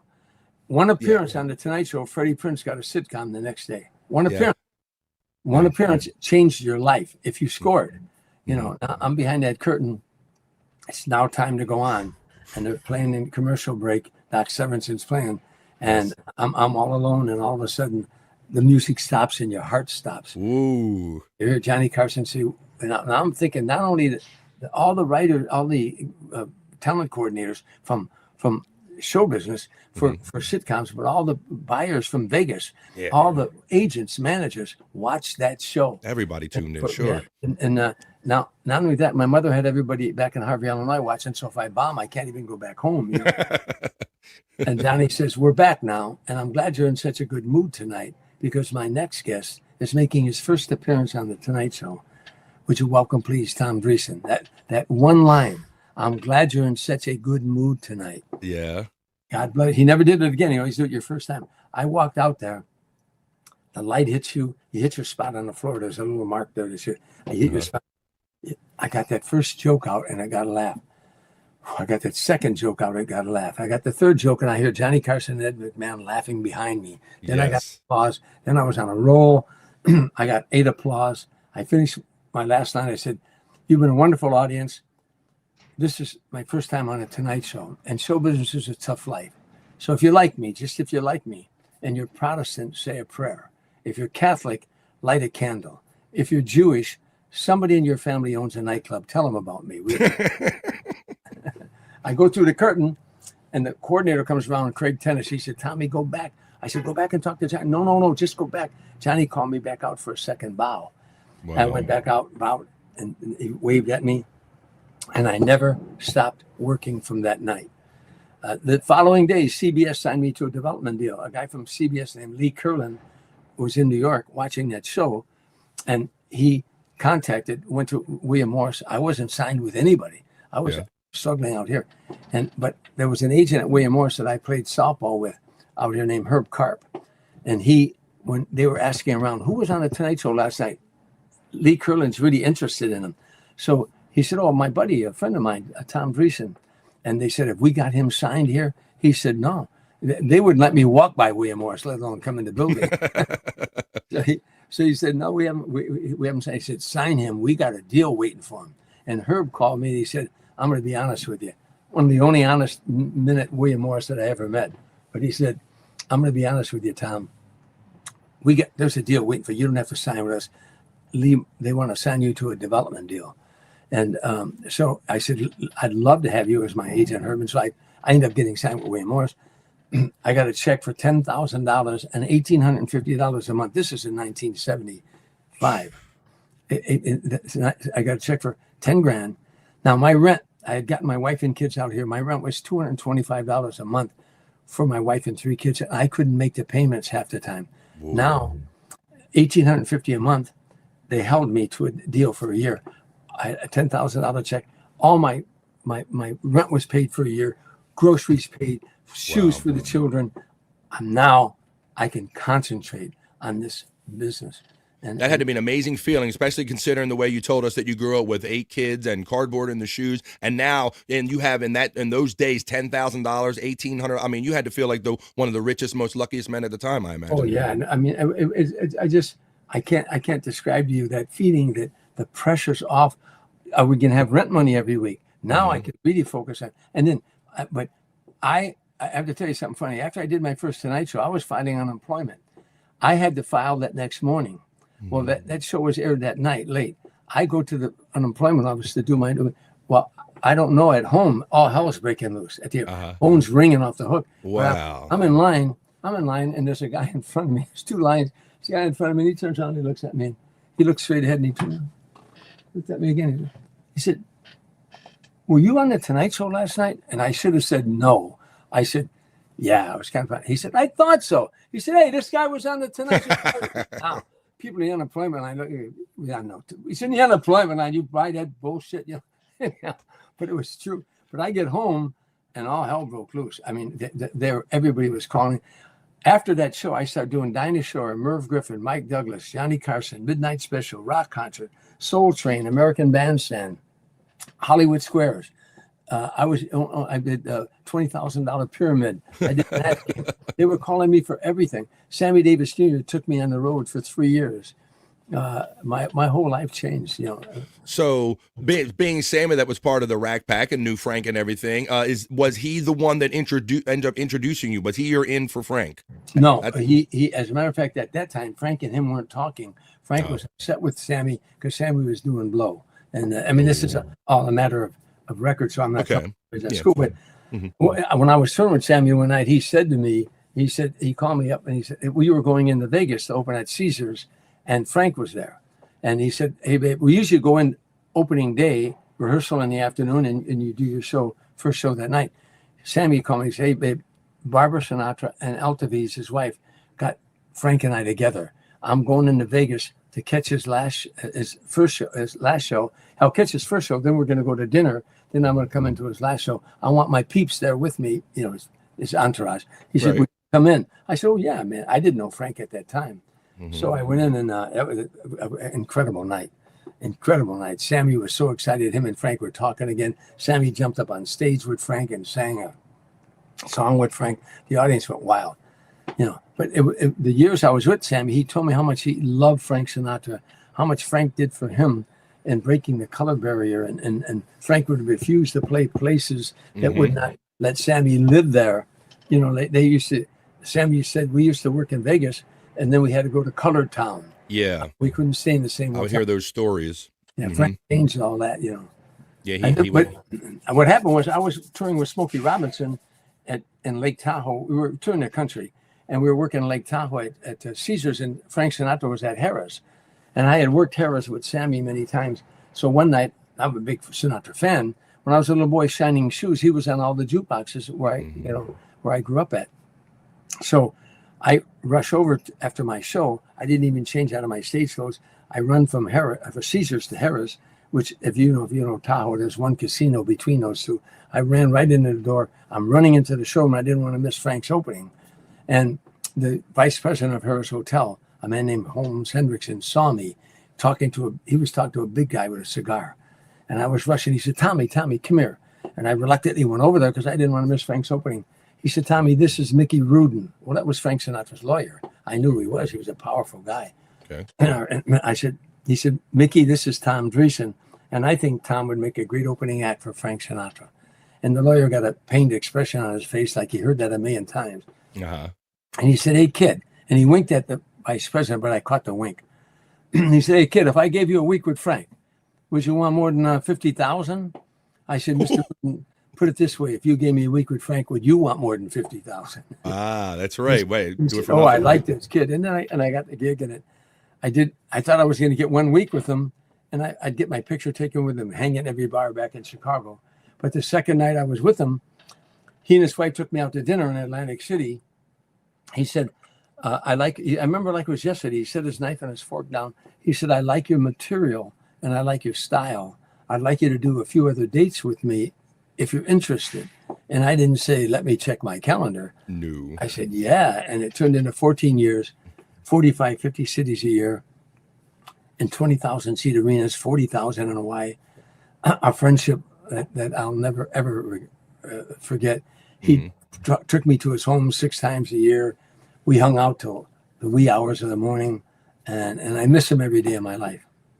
Yeah, I'm sure the stories that you've forgotten would be a colorful life for most other people. I mean, you have so many stories that you remember, but I can only imagine being around like Dean and Sammy and all of these guys. There has to be so many things that happen, but just by incident throughout your career and all. But I grew up, I'm the youngest of 5, so I grew up with the Dean Martin Celebrity Roast always playing in my house, like every weekend and all. I grew up watching them, and I was always fascinated by the dynamics between Sammy and Dean, and you could really, even as a young man, I could feel and sense their brotherhood and their camaraderie. And then when they would get Frank involved, I was always like trying to like consume that dynamic and trying to see like how they were getting along on any particular show.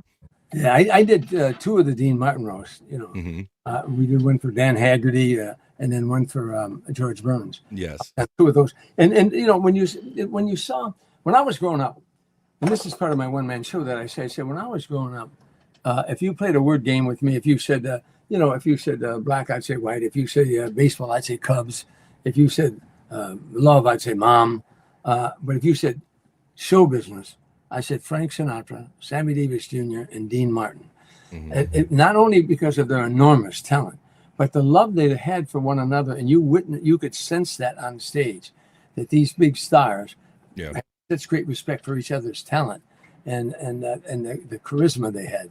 They were a force to be beheld. I mean, they made movies together. They elected a president. I mean, they had a lot of, and Frank was the leader. This simply was the leader.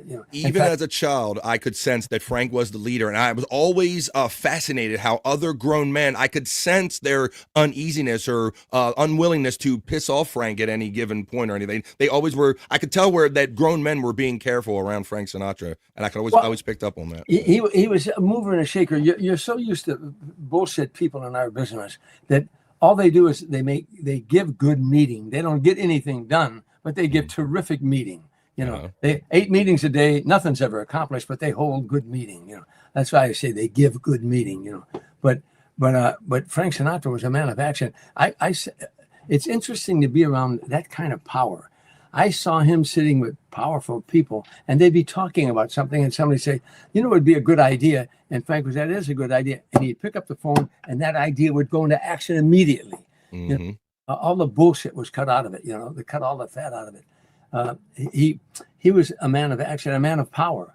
And men of power gravitate to other men of power. Now, in those days, now there's many women in power in studios and stuff like that. But people of power wanted to be around other people of power. And whenever somebody said, you know, I could talk about Frank Sinatra for an hour and 45 minutes in front of a college audience or whatever. And all of his accolades, all of his his attributes, not only as a singer, as an actor, he was a brilliant actor. But I could talk about all that, all about his benevolence and charitable things he did. And at the end of it all, I'll say, are there any questions? And the first question, somebody will say, was Frank Sinatra in the mafia? Yeah. After all that. Now, it's because men of power like to be around Frank and heads of corporations, heads of countries, heads of states. I've seen him in a room with 1,000 people, the president of the United States in the room as well. And people would eventually gravitate to Frank. They all wanted to get around him. And they'd get tongue-tied around him. Sometimes you'd see a congressman who speaks before the Congress, and you go, Mr. Sinatra, when I was in college, you know, strangers in the night, I mean, my wife and, you know, my brother-in-law, anyhow, when you did My Way, you know, and then finally Frank would say, calm down, start all over. Because he had that energy around him, you know. Yeah, well, I can imagine if, like you also, you're almost indoctrinated in a club that you have no choice, because you said they would always ask, was he in the mob? But if all of these guys, like you said, power is attracted to power. So if all of these guys were enamored, these mob guys, and as you do like the nose thing you always talk about, if they were enamored with Frank and they liked him, he almost really had no choice. It would almost be like disrespectful to reject their advances, right? In a way. Well, none of that, but, you know, they said, did he know him? You damn right he knew him. And you know what? I knew him too. And so did a lot of other people. They owned our business when I started out, and way before me. I mean, they owned Las Vegas, you know, and in my neighborhood, they owned all the jukebox. Every tavern, there was 36 taverns. Every tavern had jukeboxes and video games or whatever they had. The mob put them in there. You know, the mob ran the jukeboxes. So every singer in America was trying to get his records in those days on the jukeboxes. Okay, so how do you do that? You better know those guys and have and they better like you. You know, it's a dumb question to ask. You know, they'd say, you know, did Frank Sinatra know people in the mafia? I said, yeah, and so did Merv Griffin, and so did Mike Douglas, and so did Terry Vale, and so did Vic Damone, and everybody. They all knew them. They were part of the business. Now, was he in the mafia? No. Was he? You know, but did he know them? You know. And he knew the big guys too, you know. It was just part of the business, you know. Yeah, and you tell a story about how you were talking to Henry Kissinger one time, and a person you only kind of knew loosely. You were trying to be like very worldly and, you know, say something profound to Henry Kissinger, and you talked about a story where somebody kind of interrupted your conversation with Kissinger. That was at the Waldorf Astoria many years ago. That was there was a pre-party before. I was on the dais with Lee Iacocca was the master of ceremonies. They were honoring Barbara Sinatra. And so it was in New York. And it was Lee Iacocca, and it was Dean Martin and Don Rickles and me and the mayor of New York at that time. Donald Trump was there. He was just, at that time, he was just owned a hotel. Mm-hmm. And in fact, he was talking to Frank at the cocktail party, and Frank introduced me to Trump. And then Frank was talking to him, and Henry Kissinger walked up and he said, Francis, how are you doing?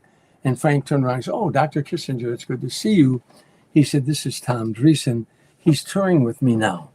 And Kissinger put his fist like this on my arm. He said, I've seen you on the Johnny Carson show. You're a funny lad. And I'm thinking, wow, Henry Kissinger watched the Johnny Carson show. Mm-hmm. At that moment, Frank turned and was talking to Donald Trump again. And now I'm alone with Henry Kissinger, and I want to say something profound, so he'll think that I know a little bit about world affairs because I watch Nightline, you know. So I said to him, Dr. Kissinger, I was watching Nightline the other night, in this thing about the West Bank. And just then, Lee Castle, an Italian guy who was a band leader, walks by. Can I swear on this on your podcast? You can do whatever you like, sir. Well, Yes, you can. I just want to say what he said.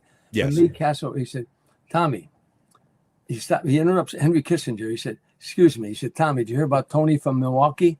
The fucking feds busted him. He got 2 years. I'm talking to Henry Kissinger. Now, me, I'm a comedian. I've been handling hecklers my whole life. All I could think of was I went, oh, yeah? Yeah. First of all, I don't know who he's talking about. Right. Tony from Milwaukee. Yeah.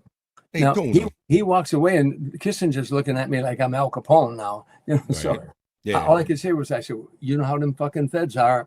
That's all I could say to Kissinger. To Henry Kissinger. Oh, I chased Lee Castle later, and I said, Lee, what the hell? He's an Italian guy, too. I said, Lee, what the hell are you talking about? He said, Tony Macchi, he books the Italian Fest every year in Milwaukee. I said, oh, I met him one time. I walked off stage. He handed me a check. So he said, well, I thought you'd want to know. I said, didn't you see who I was talking to? You wonder why everybody thinks every Italian is connected. I said, I'm talking to Henry Kissinger. Anyhow, later that night, Frank Sinatra said to me, what were you and Kissinger talking about? And I told him that story. He said, yeah, people like that don't think, Tommy. And he said one time he was sitting on a dais with the governor of New York back in the 40s. And there was a big, it was a political rally. A lot of construction people there bought tables, and there was a mob group. One of the mob guys came up out of the audience and went and knelt down between Frank and the governor. They were having their salad, waiting for the entree. And the mob guy said to Frank, hey, Frank, I don't know if you heard or not. And he named some guy. Tony Stenucci died last night in the electric chair. He looked at the governor. He said, this fuck wouldn't pardon him. I said, Frank, what did you do? Frank said, I fell off the chair laughing. I could not. Calling the governor, calling him this fuck. That only Frank Sinatra could probably get away with that in those days, right? Yeah. Well, Frank didn't do it, but the wise guy did it. Oh, the wise guy did. My bad. I lost track of that. Yeah. Oh my goodness. Yeah. But just to say that next to a governor, it just lets you know the kind of the powers that were in play in those days, I guess, right? Yeah, but again, they don't think, the guy's telling me about Tony. I'm talking to Henry Kissinger. I'm not talking to Joe Stenucci from the pizza parlor. They don't know from timing or anything, or maybe this could wait till I'm not talking to Henry Kissinger or something. But I would like to shift now to your friendship with David Letterman, another thing that I wasn't aware of. So I think I told you in our personal emails back and forth that I'm a huge David Letterman fan. So I grew up with Carson in the Air, of course, being the last of 5 children. I was always on right after the news. I was always been a night owl kid. So I was always catching, catching Tonight Show, parts of it that I could. But then once David Letterman started, I was like, okay, this kind of guy is more for me. He's older than me, obviously, but more of my generation as far as the type of humor he was trying to deliver. Yeah. And but you met him at the Comedy Store. I just want to set this up for you because he says it's a great forward in your book, by the way, from David Letterman. He talks about how you were like the first person to greet him and make him feel welcome when he arrived pursuing his dreams in California at the Comedy Store. Yeah, his first day there, I came off stage at the Comedy Store, and I was new there too. And he just arrived there. He had an old red pickup truck, and I came off stage, and he said to me, and he was in a parking lot. He said to me, I really enjoyed your set, Mr. Dreesen. I said, right. Oh yeah. And I'm so outgoing. I'm so extroverted. I didn't realize at that time that he's kind of a shy, reclusive kind of guy, or I would have respected that. But I'm so outgoing. I said, hey, no kidding. Well, what is your name? He said, Dave Letterman. I said, oh, Dave, where you from? He said, Indianapolis. And I'm a sports guy. So I started thinking, I wonder if he's because Indianapolis didn't have a major league team. I said, oh, who did you root for? I was hoping it'd be the Cubs because I'm a Cub fan, But I said, who did you root for? He said, oh, it was Cincinnati. I said, and we started this conversation. Every time I'd see him, I'd take it to him. And then I started playing basketball with him and racquetball. Him and I, we became buddies, And when I realized later he's a very shy guy, I probably would have respected that had I known that earlier. But I'm so outgoing, I just kept bringing it to him before I knew it, we were friends. And anyhow, I don't know if I told you this, but I didn't. That's not in the book. A while back, he called me. He said, "Tom, every time you do an interview or I do an interview, and people say, how did we meet? We always tell the same story where you came off stage and I complimented you on your set, and he said, in the parking lot of the Comedy Store, he said, well, it's a boring story." I said, well, it's a true story. I don't care. He said, it's boring. From now on, tell people that you came off stage. I was in a parking lot. I stole some material from you, and you beat the shit out of me in the parking lot. I said, no, why would I say so? He said, because it's a better story. I said, you got fans all over the country. They'll be chasing me through the airport, you know. He said, no, it's a better story. Now, I laugh it off. About 3 weeks go by. Dave calls me, and he says, hey, Tom, my wife has a friend in Chicago who has a son, a grown son, who has autism. And he said, do you know the governor of Illinois? I said, no, I met him, but I don't know him. He said, well, these autistic adults have somewhere they plant corn, beans, tomatoes, and when it gets to fruition, they give it to the homeless. But somehow the state is going to come and take that away. I said, oh, well, I got a good friend that is the Senate Majority Leader, you know. And I said, I can call him and have him see what he says. So I called him anyhow. So he says, yeah, sure, Tommy, don't worry about it. Tell Dave we're taking care of that. You know, I said, John, would you do me a favor? I said, I'm going to give you his number. You call him because you can explain it better than me. He said, okay. I said, by the way, and he's a great guy. I said, by the way, tell Dave that the reason you're helping him is because you heard that Dreesen beat the shit out of him in the parking lot at the comedy store. So he said, okay. So yeah, I'm waiting, and I know I wait. About 10 minutes go by, and the phone rings, and it's Dave. I pick up. I said, hello. He said, didn't I tell you that's a better story? I told you that's a better story. But, and to use it for something like that, you know, I guess he was more meaning to overall describe how you guys met, but here you used it for kind of this, to handle this kind of personal situation. So that's one interesting story I didn't know, and you said it was in the book, so thank you for that. But, so yeah, so you ended up doing the show. I don't know if you have a number on how many times you've done. Did you actually do his NBC show, or was it just the Late Show, a combination of both, I imagine, right? I did the NBC show and the CBS show. They tell me I did his show more than anybody else. It might have been, Regis Philbin might have been close, but I did it like around 50 times. And he let me host, you know, when he had the shingles. Yeah. Which was really fun, you know. Yeah, it was rare that he would miss shows, and it was even more rare that he would like have them continue on with a guest host. So I know he only really did that with people that he could trust with his baby, with his show, if you will. Yeah, yeah. You know?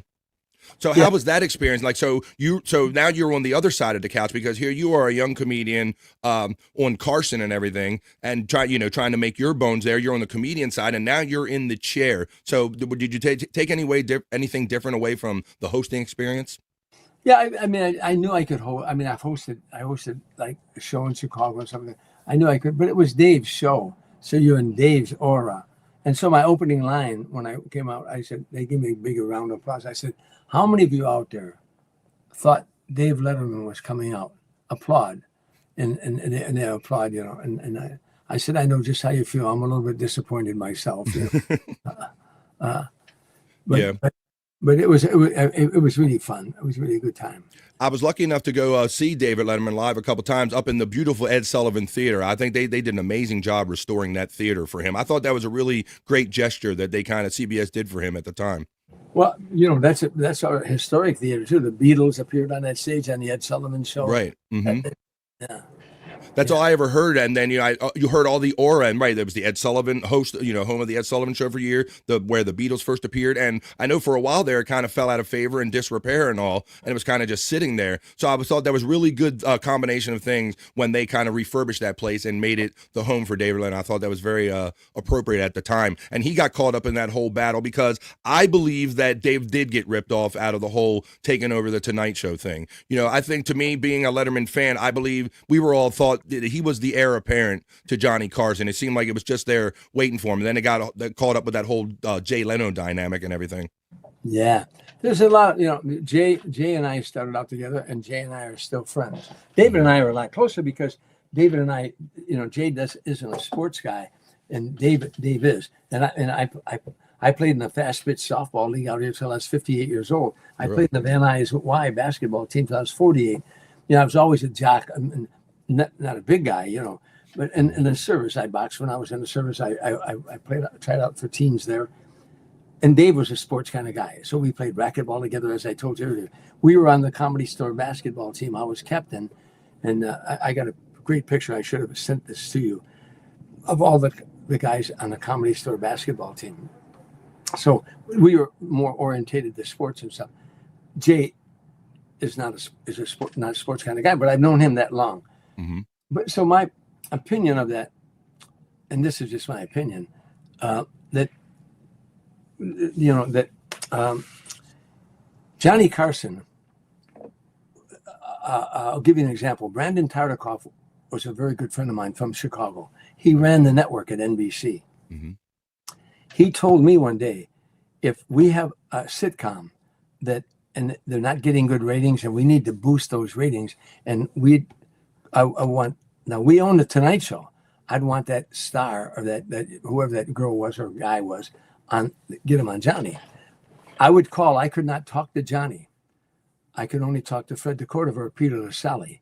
I couldn't talk to Johnny. This is the head of the network. He said, and they'd say, "I get right back to you." He said, "I'd like to get Sully Snodgrass on or something like that. I get right back to you." They'd get back to him and say, "Johnny doesn't want around. He thinks he's an airhead or something like that." And he said, "It's our show, Tom, and I can't get somebody on." Now, David Letterman, when he was similar to that. Dave's quiet, shy, and he'd have Morton or somebody else, handle all that stuff. So now along comes Warren Littlefield, and he's going to now head the network up, and he's going to make the decision who takes Johnny's place. Mm-hmm. Jay Leno, if you said to Jay Leno, we want you to come and host the Grammys or whatever it is, the NAPD convention, Jay's there. Every city Jay went to, he went to the O&Os, all the O&Os, and he went and shook his hand, in Baltimore and neighbor. "Hey, I'm Jay Leno, and I'm guest hosting the Tonight Show. Yeah. I just want to say hello, blah, blah, blah." Jay was a real team guy. Yes. Littlefield, even David sometimes would make fun of Littlefield on his show. So I think Littlefield was sitting back saying, "Hey, who am I going to get? The guy who cooperates with me, takes my calls every time, or a guy who I'd have to go through somebody that, I don't know. I don't know." Yeah, but the Dave would go after everybody. When GE was owning NBC, and he had issues with GE and how he thought they were, giving him notes or wanting to run the network or the show. He was not shy about letting you know how he felt about whatever corporate people were in charge of the network at the time. David Letterman is one of the great talk show hosts of all time. There's no question about it. He's brilliant. The only problem Dave Letterman has, he doesn't know how good he really is. And he won't admit how good he really is, and he doesn't want you to tell him. I'll tell him. He has a hard time taking a compliment. Yeah, he seems very modest. I'll say, "You were great on that." Yeah, and he'll change the subject. Yeah, he seems like that guy. Yeah, but he's really a great talent, a great thinker, a great mind. And one of my dearest friends in the whole world. He's really a good friend. I know he's there for me, and I was there for him when he was going through some real down periods, and he was there for me when I was going through some good down periods. I'm nothing about show business, but personal. Yeah, personal, and he was always there for me, and I'll be there for him. He's a good buddy. Well, one of the things I loved about him, and I picked up on his sarcasm, and as he would interview people, like sometimes not everybody would be like an easy talker. Like, you are a great talker, sir, and thank you very much. But I know that sometimes it was like work getting opinions or getting the next thought out of whatever guest he had. And when he would finally just let go and like lay into it and just let the person kind of hang out there and dangle and not say many words, I just thought that was brilliant. I'm like, oh, I know what he's doing. This guy's not playing right, so Dave's just going to like give him one word answer and just kind of let him dangle out there. Just seeing how he handled certain guests was always very interesting. Well, if you've done that for a period of time, I've hosted some shows, but if you've done it as long as David did or Jay did, after a while they become a blur to you. Who we got on tonight, and then you meet that person, and the person is going to be trying to outdo you, or Yeah. And pretty soon, I don't think. Sometimes I could tell who he had respect for, and I could tell who he didn't have respect for, because I know him so well, By the way he handled them, and if he helped them along with the interview or not, or how he interacted with them, you could kind of tell a little more like, oh, he must be closer with this person because he's kind of working with them and kind of helped the interview along. Yeah. Yeah. I think one of the ones that I remember was a Joaquin Phoenix. I think he come out with the sunglasses on and trying to act all bizarre and everything. And I don't think anyone told Dave or gave him a note on it or not. And he just kind of rolled with it. And I remember that's one of his more notorious interviews was Joaquin Phoenix. Yeah. But I used to watch him when he was a new comedian at the Comedy Store, handle hecklers. Mm-hmm. One night, there was, after the Beatles broke up, after the whole Beatles thing broke up, Ringo at one time started drinking really heavy. In fact, I think he went into rehab. I think he went to Betty Ford. But he came in the Comedy Store when Dave was on. Dave wasn't a star. He was a newcomer. And Dave is performing, but he doesn't. Some guy's heckling in the back and shouting out stuff. And Dave can destroy a heckler. He's, anyhow. But Dave's going back and forth with this guy, not knowing who it is. And one of the comedians came up to the stage and said, Dave, that's Ringo Starr. Oh. And it had been in all the papers that Ringo was drunk at this place or drunk. And Dave said, Ringo Starr, that's Ringo? He said, Ringo, oh, I see. You fucked up your career, so now you came here tonight to try to fuck up mine. There you go. That's awesome. That's a great example. That's a great story. Thank you. Talking about how you give and take with Dave and everything. If you don't mind, I do have a clip of, I can't say this is from your page. It was like, it says 10 years ago. This was an appearance on the David Letterman show.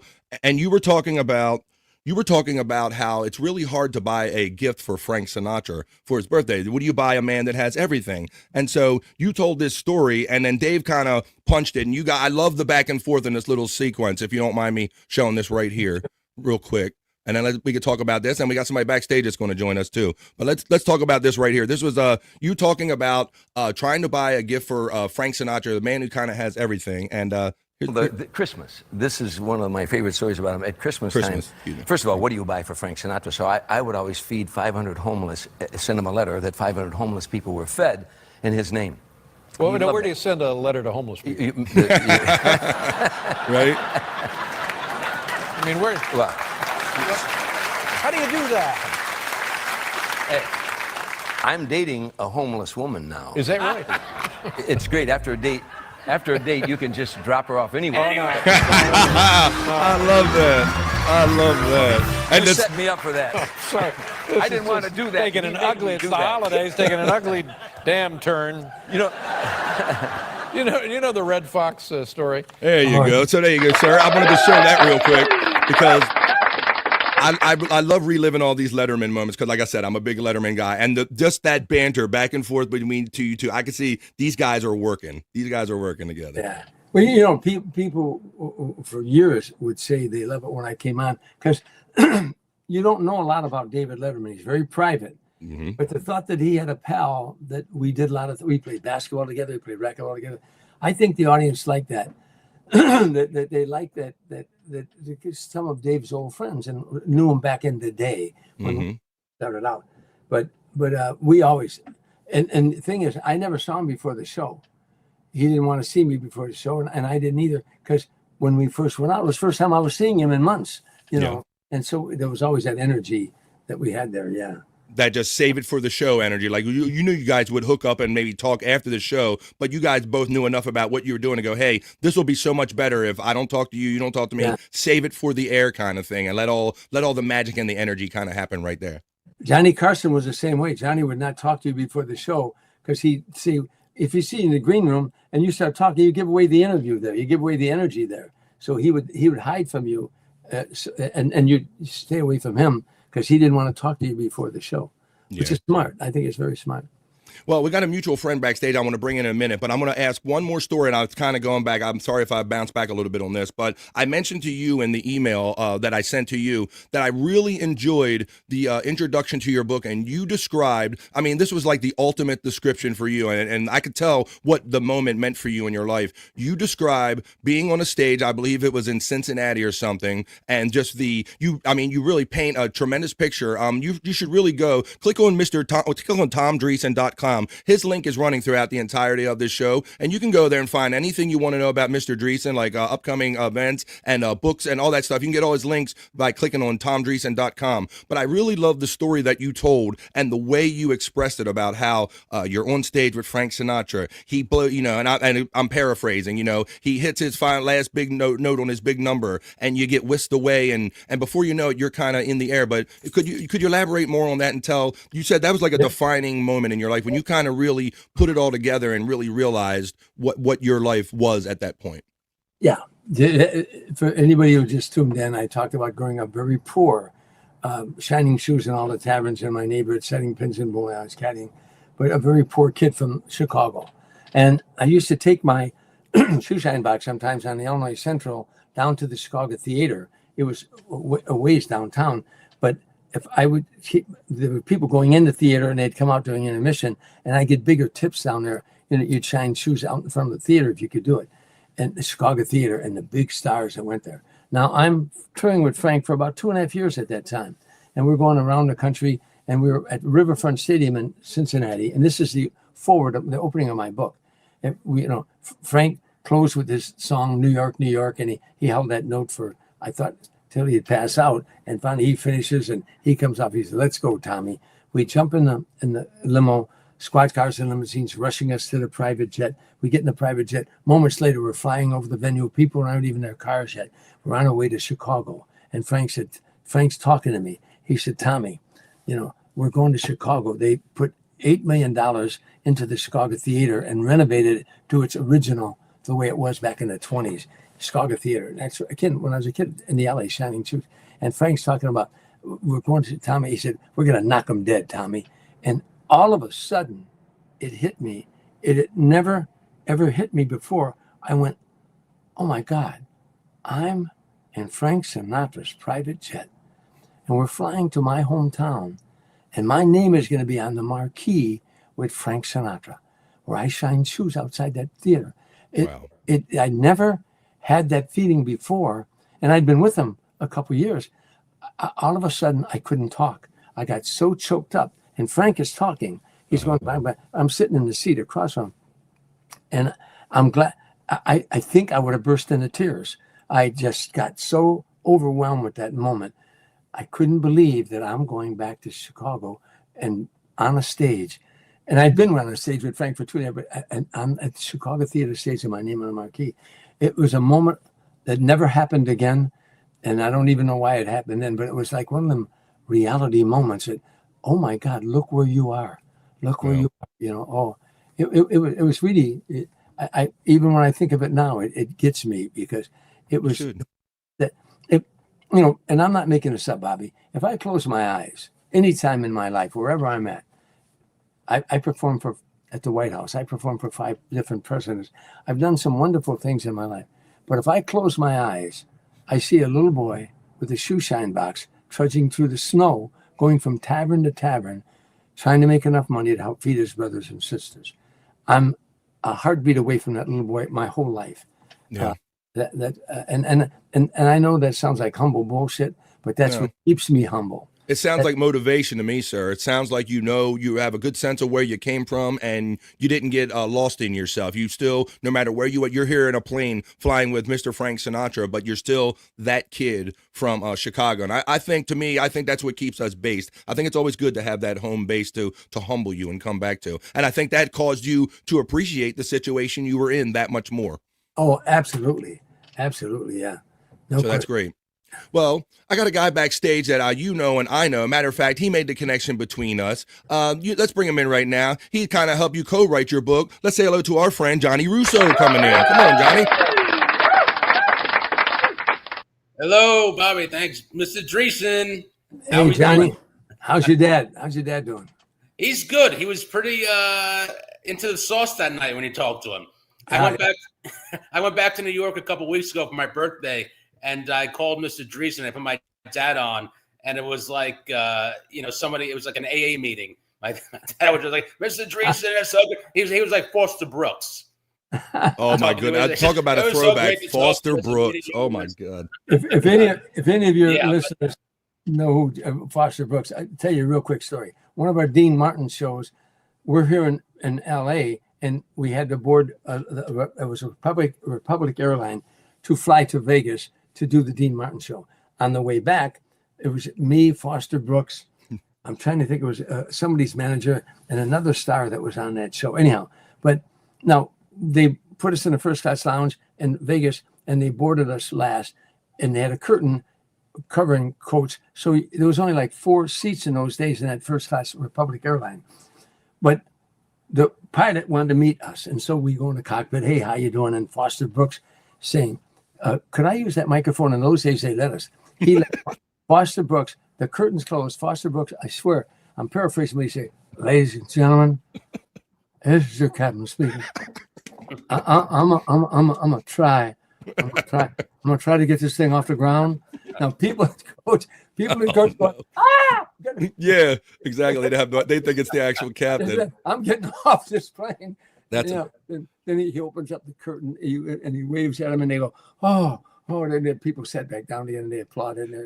And then he had that distinct drunken voice too. And I was, when I was younger, I was like, this guy really that drunk? But I understand that he wasn't necessarily always that drunk all the time, or was he was not a total teetotaler, was he? But he wasn't necessarily. He used to be a drunk. He was on a program. Okay. He quit drinking, and then he that character. Now today they probably wouldn't let him do that. The politically correct police say you're making fun of somebody who has a disease and so and so. But that was his bit. Always was like first time I saw him, they introduced him some Sacramento or some godforsaken NBA game, and they said the mayor of Sacramento wants to come out and say a few. I'm getting ready to go because I don't want to watch the mayor of Sacramento. But all of a sudden I said, "This guy's drunk. This guy's and you didn't catch on right away." But then he became that guy. He got hired by corporate America all over.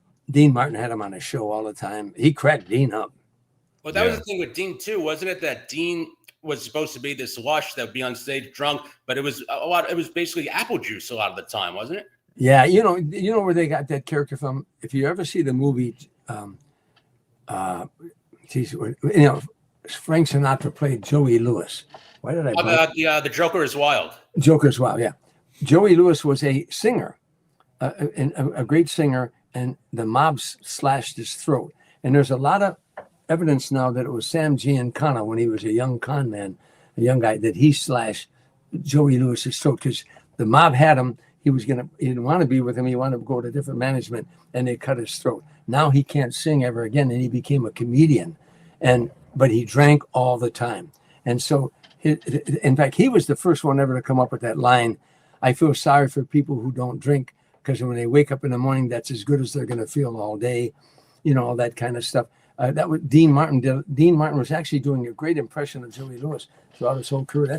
Because if you go on stage and people think you had a few drinks, you can say stuff that they say, "Well, it's not his fault. He's drinking." You can say some crazy shit. Yeah. Well, I was rewatching the roast that you did with George Burns the other day. And I think between the introduction, Dean must have played it real well because there were a couple of times where I thought Mr. Martin was kind of actually in the bag. It wasn't necessarily doing a Foster Brooks impression, if you will. Yeah, Dean was. I played golf with Dean. His children are friends of mine. I introduced his daughter Gail to her husband, that she's married to for 30 years. He just passed away. But I know the family, and I thought Dean wouldn't say anything all day long. And then he'd say one line, and you'd fall off the floor. It'd be the line of the day, Yeah. He was more that subtle, more understated. Yeah, he kind of slipped those kind of lines in from what I remember. But and by the way, he was the toughest guy in the Rat Pack. They talk about Frank being a scrapper. Frank was a barroom like Billy Martin. If you look the other way, he might throw a punch at you, and then Joey Rizzo would jump in. Frank was a scrapper, but Dean was a tough guy. Dean boxed under the name of Kid Crescetti. And he had hands about this, twice my size, and he was quiet, but he didn't take any shit from anybody. And, wow. I think Frank loved him for a lot of reasons because Frank was an only child, and Dean was like a brother that he never had. Okay, that brother, yeah. There's a story in the book where Tom, you're talking about when Frank is doing performances now, but he's got a screen that shows the lyrics. So he thinks it can, it's going to add a lot of years to his career. And he's on the phone. I think they're in Michigan. You're in Michigan with Frank, and he's talking with Dean somewhere. He's like, "Dean, you got to get this new technology. It's going to longevity career. And then I think Dean made some joke. Do you remember that story? Well, you know what it is? Frank, for years, was telling Dean was forgetting lyrics in Vegas and getting a lot of flack for it. He'd sing a half a song and change it, and he got a lot of flack for it. And Frank said, hey, these teleprompters are perfect. The audience can't tell. It looks like you're looking at them, but the teleprompters. And so Frank started using them, and Frank didn't oftentimes even look at them. Just knowing they were there gave him the comfort, you know. So he was trying to get Dean to use the teleprompters. He said, you know, these young singers, they put plugs in their ear and all that stuff.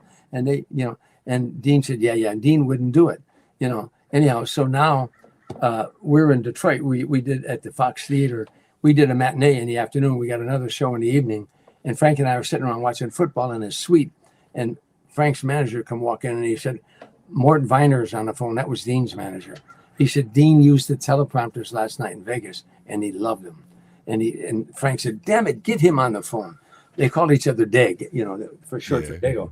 I was on the show a while back and I was telling that, and the guy said, boy, they couldn't do that now. I said, why? He said, oh, they couldn't do that now. We couldn't call each other Dag. I said, why? He said, because, you know, the politically correct police. I said, I'd love to be in a room. I hope we'd be on the 17th floor. And you would tell Dean and Frank, you can't call each other Dag because open the window. Somebody's going out that window. Yeah, I want to see how that ended. Yeah, that's how that would end. Absolutely. Yeah. So Frank said, get him on the phone. And Frank said, you know, he said, hey, Dag, damn it, I've been telling you for years about using those teleprompters. I'm telling you years, you know, we're not getting any younger than you know, blah, blah, blah, blah. And Dean's real quiet. He goes, yeah. He said, where are you guys at? And Frank said, hold on 1 second. He said, Tommy, where are we at? I said, we're in Detroit. Frank said, we're in Detroit. Dean said, did you have to look in the fucking teleprompter to find out where you're at? And Frank threw the phone on the floor. He said, he got me again. He got me. Son of a bitch got him. Yeah.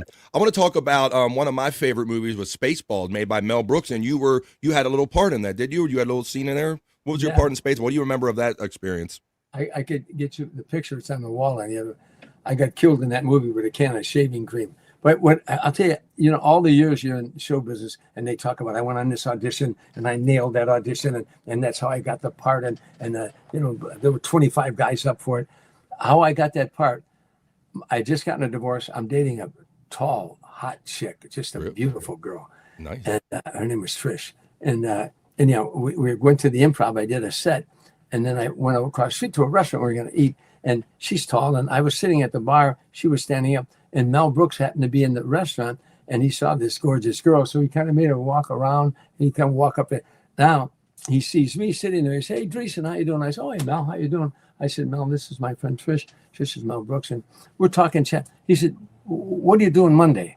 I said, what do you want me to do Monday? He said, well, I'm doing a film. I said, I'll do it. He said, wait a minute. I didn't even tell you about it. I said, I don't care. You want me to sweep the floor? This is Mel Brooks. Yes. I just want to be, you know, him and Carl, I knew Carl Reiner real well. And anyhow, they were terrific guys. But so I said, yeah, I want to do it. So he said, well, it's a small part. There's a few lines. I said, I'll gladly do it, you know. Anyhow, long story short, so I got killed. You know, the lead comes into the spaceship and he's looking for someone. And I'm shaving. I'm a guard. And David, I'm saying, is that you, Marcus, or something like that? And I tell him, wait a minute, you're not Marcus. And I'm yelling, guards, guards. And he takes his ring and draws a can of shaving cream to his hand. And while I'm screaming, he shoots it down my mouth. And then that killed. I hit the floor dead, right? Well, the Schwartz. Yeah, but they had that can sitting for a long time. It's whipped cream. Okay. And it was sour. Oh. So when he shoots it down my mouth, I hit the floor. But that's like sour milk. Now the scene's still rolling. I'm laying, but I'm getting, you know. and when they said cut, I jump and I run to the bathroom. I'm like, ugh. Mel comes in there. He thought I was nervous about the scene or something. You okay, Dreesen? I said, Mel, what the fuck was in that can? You know. And he went, ooh, you know. And I had to do the scene a couple more times after. But that's how I got the part. I was in a bar, and you know. Wow, with their gorgeous girlfriend, and Mel Brooks noticed her. Well, there you go. Kind of drew his attention to you, huh? You know, and he paid me. I think I got $8,000 for 2 days, and I bet you I've gotten. I'm not even exaggerating. I bet you I've gotten 300 checks or more from Spaceballs, maybe more. But now they're down to like $1.26, and yeah.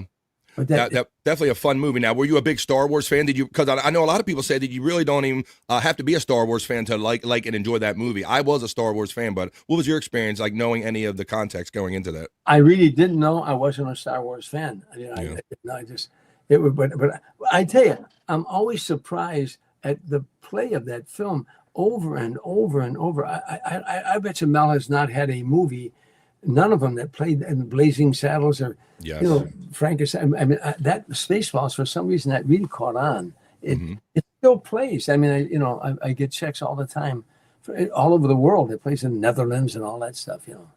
Yeah, I know kids that really weren't Star Wars fans. If Star Wars was too early for them, but maybe Spaceballs was a little later, just right in time for them. And that's how they got all of their like space references. And then they say how funny it is to go watch the Star Wars and the legit movies they're having Spaceballs as your kind of frame of reference. So that they had the opposite experience. So I thought that was kind of funny. Go ahead. You have something? Didn't Frank give you some advice? You were going to do a Murder, She Wrote with Angela Lansbury. I believe you played a cab driver going up to Wrigley. And didn't Frank give you some advice on how to deal with Angela Lansbury? That just being on set with her, somebody in that. He just told me that he said, she's a brilliant actress. She will know her lines, and Frank always did too. She will know her lines, and when you hit your mark, be ready because she's going to be ready. She was. And I'm a cab driver, and I'm driving her to the racetrack, and I'm trying to talk to her about the horses and all that kind of stuff like that. But she said to me, she even though we had a director, Angela Lansbury is such a brilliant actress, she directs her own. She'll say to the other actor, "This is where we're going. This is what we're trying to accomplish." But she said to me, she said, "Now, Tommy, I'm trying to get away from you.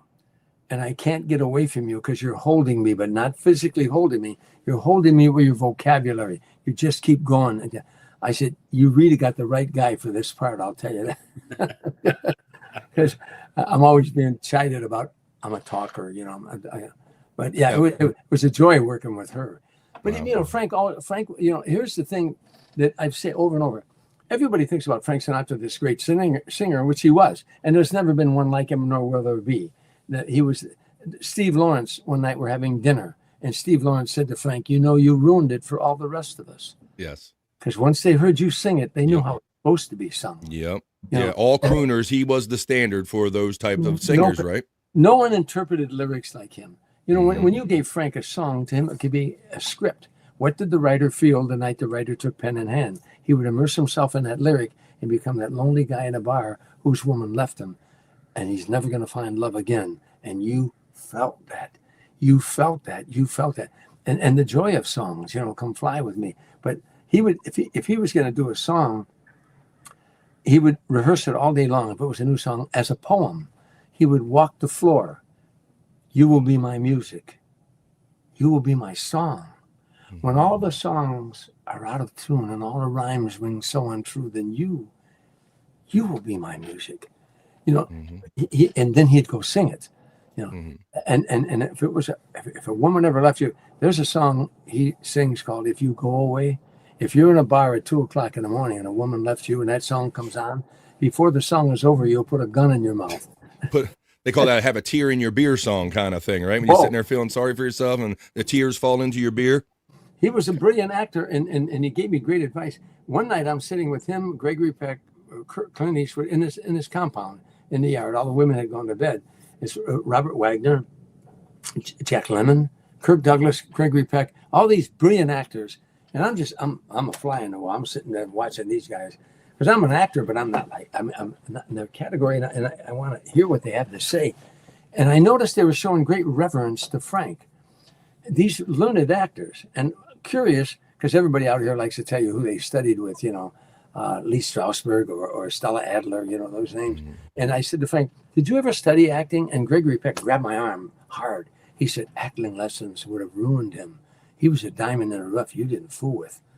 Now that from a learned actor, Gregory, wow. And Frank he was just a natural. So even Gregory Peck could sense that this guy had something natural about him, that it wasn't, just kind of made up or something that you learned at the Strasberg scores. I mean, he had that realness about him. And not only that, he hit his mark, and he looked you in the eye, and he knew his line. He knew where he was going. That one thing was interesting about Frank Sinatra. This is one of the biggest stars, if not the biggest star that ever lived. He wasn't only a great pop singer; he was a great movie star, Academy Award-winning movie star.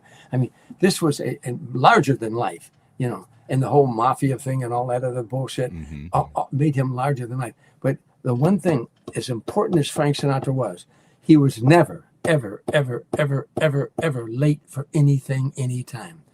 If you told him be there at 9, he was there at 5 to 9. If he told you the plane leaves at 9 a.m. and you show up at 9:01, you're going to watch that plane going down the runway, you know, because he said to me, Tommy, if somebody tells you to be in their office at 9 o'clock and you show up at 9:15, you're telling them your time is far more important than their time. You're telling them you're more important than they are.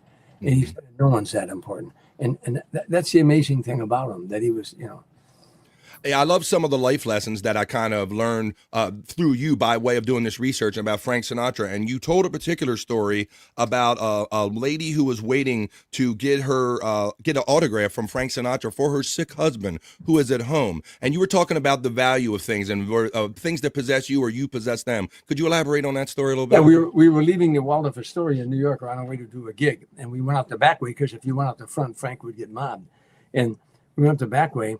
He had a big suite of apartment in the back of the hotel anyhow. And we're going out the back way, and the doorman, this woman, come rushing toward us as we were going to the limo. He had security around us and everything, but the doorman told me she'd been hiding in the doorway for like 5 hours outside. So when we went, she's hollering, Mr. Sinatra, please, Mr. Sinatra, please. And security held her back. Frank was getting in the limo, and she kept hollering, Mr. Sinatra, please. So he finally turned around. He walked back to her. He told security, leave her alone. He said, what is it, ma'am? She said, my husband is home terribly ill. He's very, very ill. And if I could get an autograph from you, it would mean the world to him. And Frank said, sure. And Frank signed the autograph. And he had on these very expensive cufflinks. I know where he got them at. They're very, very over $1,000 cufflinks. They were gorgeous.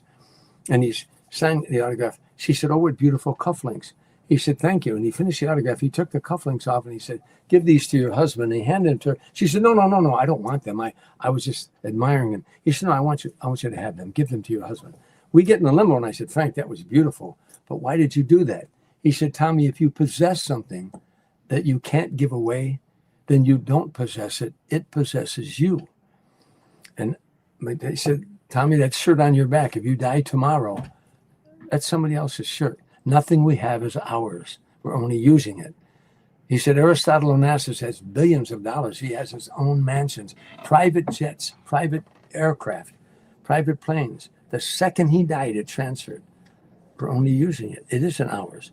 And that's a lesson I never forgot. I mean, it's a lesson. He taught me so many things, sometimes just by observance, and sometimes he wasn't lecturing me. I just hear him say something or do something, and I go, wow, that's pretty heavy. Smart enough to pick up on it. Well, I must say, sir, that lesson is now with me. It's stuck with me, and it will be in my mind when things about the things I possess in life and those situations occur. I know that this thought is going to pop into my head, and I thought it was a very profound and a very like a liberating thought, basically, and a very profound thought to realize that these things were possessing him if you retain them, and just that just him, the giving of him, just giving it away like that, and not having letting that thing dominate his life. I thought that was a very interesting story. So that was good. A rich man is not someone who has the most. It's someone who needs the least. You know, interesting. You know, some people have to collect all these things to show how rich they are and how successful they are. But I think a rich man is not someone who has the most, someone who needs the least. I feel like I'm rich because I really don't need a lot. I really don't need a lot. I can go to golf, play golf with my buddies, gamble a little bit, you know, get up on stage, make some people laugh. I really don't need a lot. I enjoy my life, you know. And you lived a long, full, colorful life, and we described a lot of it here. And I think even with all of that, we really still don't realize how we the words we say or the things we do, even many years ago, might affect people. And what I'm talking about now is the Amho story. Amo. Oh, yeah. A-M-H-O, Amo story. The Amo story. You want to tell the Amo story a little bit? That is the craziest thing that ever happened to me in show business. Of all the jokes, I've written over 1,000 jokes maybe in my life or more. God knows how many more. I had a dumb joke, and I did it on the Dean Martin roast. for Dan Haggerty. He was a country guy in it, and the name of it. Grizzly Adams or whatever. Grizzly Adams, yeah, that guy. So but I used to do this joke about in my neighborhood. They use the word that nobody else uses, ammo, AHMO. I'm gonna kick your butt, and then that was a setup to another joke. It wasn't really a funny joke. It was a setup to another thing I was going to do. Mm-hmm. So on the Dean Martin roast, back in the 70s, I guess, I did this joke. I did it on Grizzly Adams. He thinks he's a tough guy in the country. I'm from the city, We use the word in the city they don't use in the country. Different tough. Yeah. I'm gonna kick your butt. Right now, Dean laughed. Everybody laughed on the dais. 38 years go by, and a woman contacts me who grew up in Harvey, Illinois, went to my high school way after me. I didn't know her. She said, Mr. Dreesen, I teach at down in Wiley, Texas, at Wiley High School. And in 1978 or 79, or whatever it was, our high school was up for the state championship of Texas. Now, high school football in Texas is big. Their high school still is. Yeah. They have stadiums, like $50 million stadiums in high school. So this little school, Wiley, was going to play a school called Breckenridge, who was undefeated and wiped out all their teams by 20 points or more. And the coach knew. His coach's name was Schaefer. Coach Schaefer. He knew that. Now he's telling me this story. He knew they couldn't beat that team. So he's watching the Dean Martin roast, and he hears me do that joke, ammo. He goes, Monday practice, he said, guys, this is our battle cry, ammo. We break huddle, ammo. You kneel down in front of that guy, ammo. I'm going to kick your butt, ammo, ammo. With 6 seconds ago, they throw a Hail Mary and win that game. The cheerleaders go back to the town. Now, she's telling us, and they paint ammo on all the stores, AHMO, ammo. She said, Mr. Dreesen, through the years now, we have ammo sweaters, ammo T-shirts. We have ammo hats, ammo rings, cowbells, ammo gloves. There's ammo banners. The band comes out and before the game, and they spell ammo. She said the crowd chants whether they're winning or losing. Ammo, ammo. I'm listening to this and thinking, this is some kind of joke. They're going to try to get me. Yeah. Come and do something stupid. This has got to be. Right. That's the dumbest joke I ever wrote. Anyhow, so long story short, she said the freshmen, the sophomores, juniors, every class, if you can get people to hold up a card that says ammo, they get so many points to go on a field trip or something like that. A guy, anyhow, I finally, now this is true. Now they show me a film of the coach saying that. They want me to come down. I go down to Texas with my nephew and my road manager, and they introduced me to the school like I'm Shakespeare, the man who wrote ammo, HMO. And at halftime, they brought me out, and I raised the ammo flag. A lieutenant colonel comes and shows me his wedding picture, him and his bride on the altar, and they had the ammo sign down below. It's just amazing. You never. Well, I do have the clip from the Letterman show when you guys were discussing this, which is where I learned about this story. And I'll play the little bit about the coach right here and talking about how he utilized your line from 38 years ago to motivate a team. And that's just go. You don't know the power of our words, even 40 years later. Well, I think the students put this up. The coach, when he came back to teach years later, they said, "How did you get that word?" Okay, here we go. Take a look. Sunday, I believe, before we started the week's practice, I happened to watch one night a television program called Dean Martin Celebrity Roast, in which they roasted. Look at that guy. Look at that young guy. AHMO, ammo. I'm gonna kick your butt. Ever since then, that has become the school's battle cry. There you go. How about that? There you go. So there you go. That's a little bit. I won't play the whole thing. So just like that, you thought they were pulling your leg and everything, but it's like now their battle cry. Just a joke you did many years ago. Yeah. I mean, they run out on the field. The football, the jerseys say ammo. They run out on the field with flags say ammo. The marching band spells ammo. I just think it's just crazy and funny. And again, you never know. You never know. I'm a motivation speaker. I give motivation talks. Johnny knows this. On 4 subjects: perception, visualization, self-talk, and develop a sense of humor. And I try to motivate people to be all they can be. And that one joke probably motivated more people than all the lectures I gave in my ammo. it's probably motivated more people than all the lectures I've given in my life. Once again, we don't know the power of our words. So how have you been, Johnny? It's been a month or so since you've been on the show. What you been doing yourself? Doing good, my friend? Yeah, I'm on to another book right now. But I love this interview. I love sending you two guys up. I knew you would have a great discussion. There's something I wanted to mention with Mr. Dreesen. I remember when we were writing the book, and you spoke about this earlier about how you stay at Frank's compound. And and Frank was the night owl, didn't go to sleep before 6, 7, 8 a.m. And you'd be at a bungalow or just on the compound, and he'd wake you up and just want to go for a drive. And you and him, it would just be you and him just driving in the desert. And I remember when Darren and I were interviewing you for the book, you said that Frank was telling you a story, and then he kind of stopped himself short and said, I shouldn't have told you that, Tommy. I shouldn't have told you. And you said, don't worry, Mr. This will not leave this car. Yeah. And I remember Darren and I were kind of like, well, how about we don't put it in the book, but you just tell us? We were so curious of what it could be. But there's so much pushing you can do, and we didn't want to push you through it. But just having those moments with Frank, just waking up in the middle of the night and going on those drives, and I mean, that's something special. I mean, well, that night was very special because he got, toward the end of his life, he got very melancholy and would talk about his childhood, talk about growing up in Hoboken, talk about his mom and his dad. And when we were in the car alone, he stayed up till dawn every night, as we've talked about many times. And he would not be the great Frank Sinatra, and I wasn't this Tom Dreesen comedian. He was a kid from Hoboken. I was a kid from Harvey, Illinois. We were neighborhood guys. We were street guys. And that's what we did. We shared my childhood, his childhood, back and forth. But this one night, he opened up and told me something very personal. And after he told it to me, as you point out, he said, I shouldn't have told you. I said, well, it won't go any further than this car. He said, I know, but I shouldn't have told it. And we're driving back to the compound. I'm driving back to the compound. And I said, I said, it isn't like we're strangers, we're friends. And then I don't know what made me do it. I said, strangers in the night, exchanging glances. And he said, oh my God, if you're going to sing that song, at least get in key. So he starts going, strangers in the night. I go, exchanging glances, wandering in the night. What were the chance? We were driving, doing that. We pulled in the compound. Like sometimes he'd smack. He said, good night, Tommy. Yeah, right. Tommy, he said, and I'm going to my bungalow, and I'm thinking, if I could go back to the old neighborhood and tell all them goombas that I grew up with, all the guys I grew up with, that I was riding around with Frank Sinatra, and we were singing Strangers in the Night, they'd go, get the hell out of here with that bullshit. Yeah. But it did happen, and it's something I'll never forget. And those staying at those bungalows, though, they had you'd go golfing the next morning, or me telling me a story about you with Alan Shepard golfing, and you gave him some shit for missing a putt, and you said, nice shot, Admiral.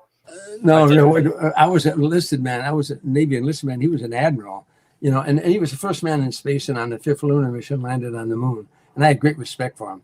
But I never thought I'd be playing golf with an admiral. And every now and then he hit a bad shot. I'd go, hey, shit shot, Al. I think I'm calling an admiral. Talking shit with the admirals about their golf game, huh? Yeah, I never, I was never around. Only time I was around that much brass, I was polishing it. There you go. There you go.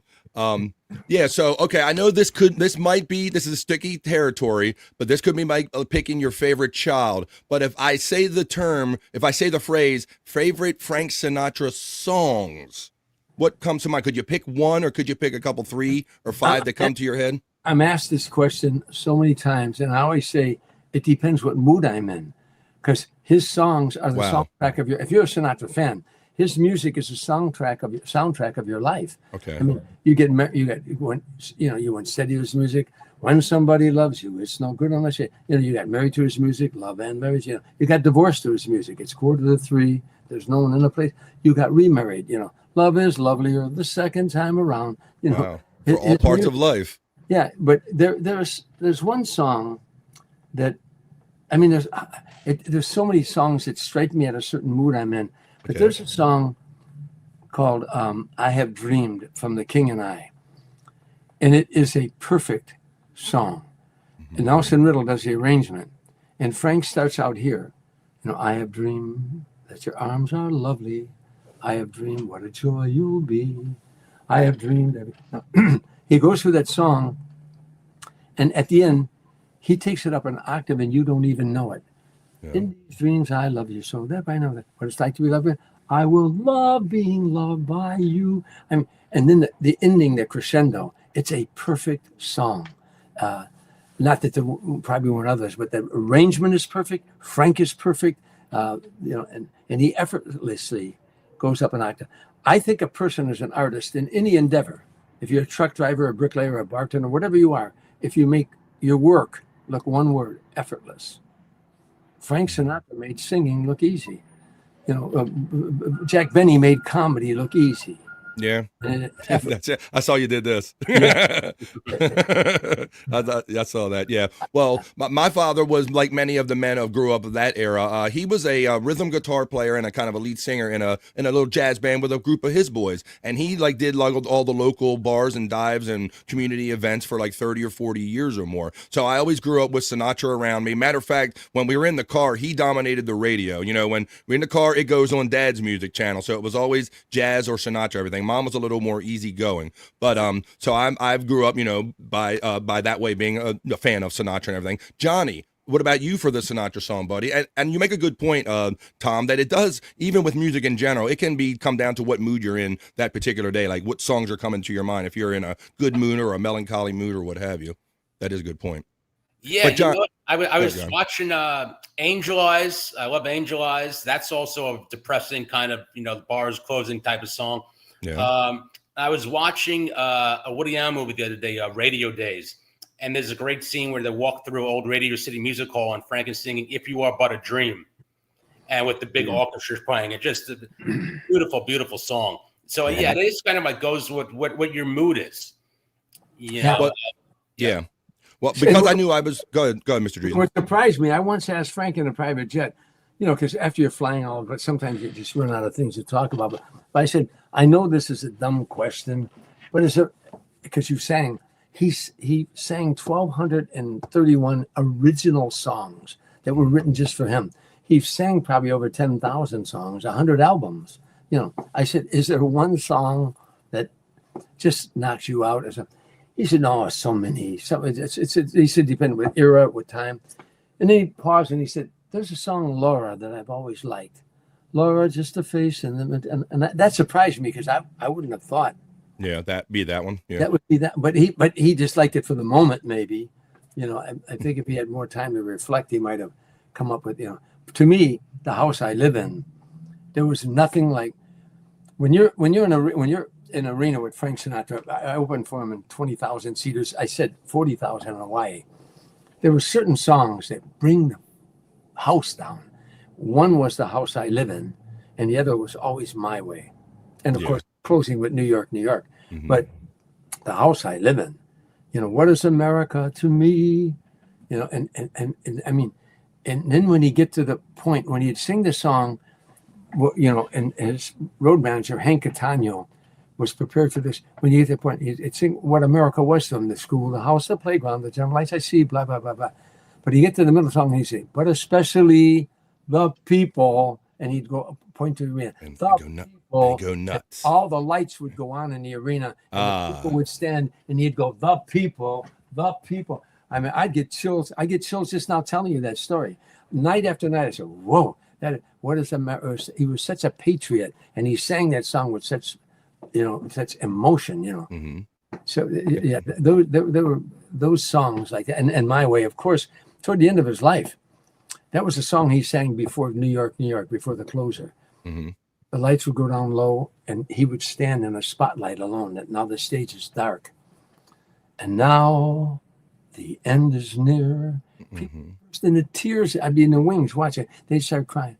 And though I faced that final, because now the end was near. Right, because you're actually reflecting on what's actually going on in life. It's no more like a fanciful song about what you might be thinking at the end of your life or your career. You're kind of actually in that moment now. So I imagine that had to be an emotional thing. Oh, people now, we love you, Frank. God, long live Frank Sinatra. God bless you, Frank. They'd be crying, because that song was played at more male funerals than any other song after a while, because everybody's got an uncle who started out with nothing and one day worked he had one little ice truck and now he's got 24 or whatever it is. I mean, everybody's got somebody in their family, a dad, a brother, or somebody that did it his way. Right. And that whether you like him or not, they did it his way, I mean, written by Paul Anka, but he made that song. I mean, that's a Frank Sinatra song to the world. By the way, that song should only be sung by Frank Sinatra. Other people have done it, but it defined him clearly, and it was a joy to watch him sing that song too.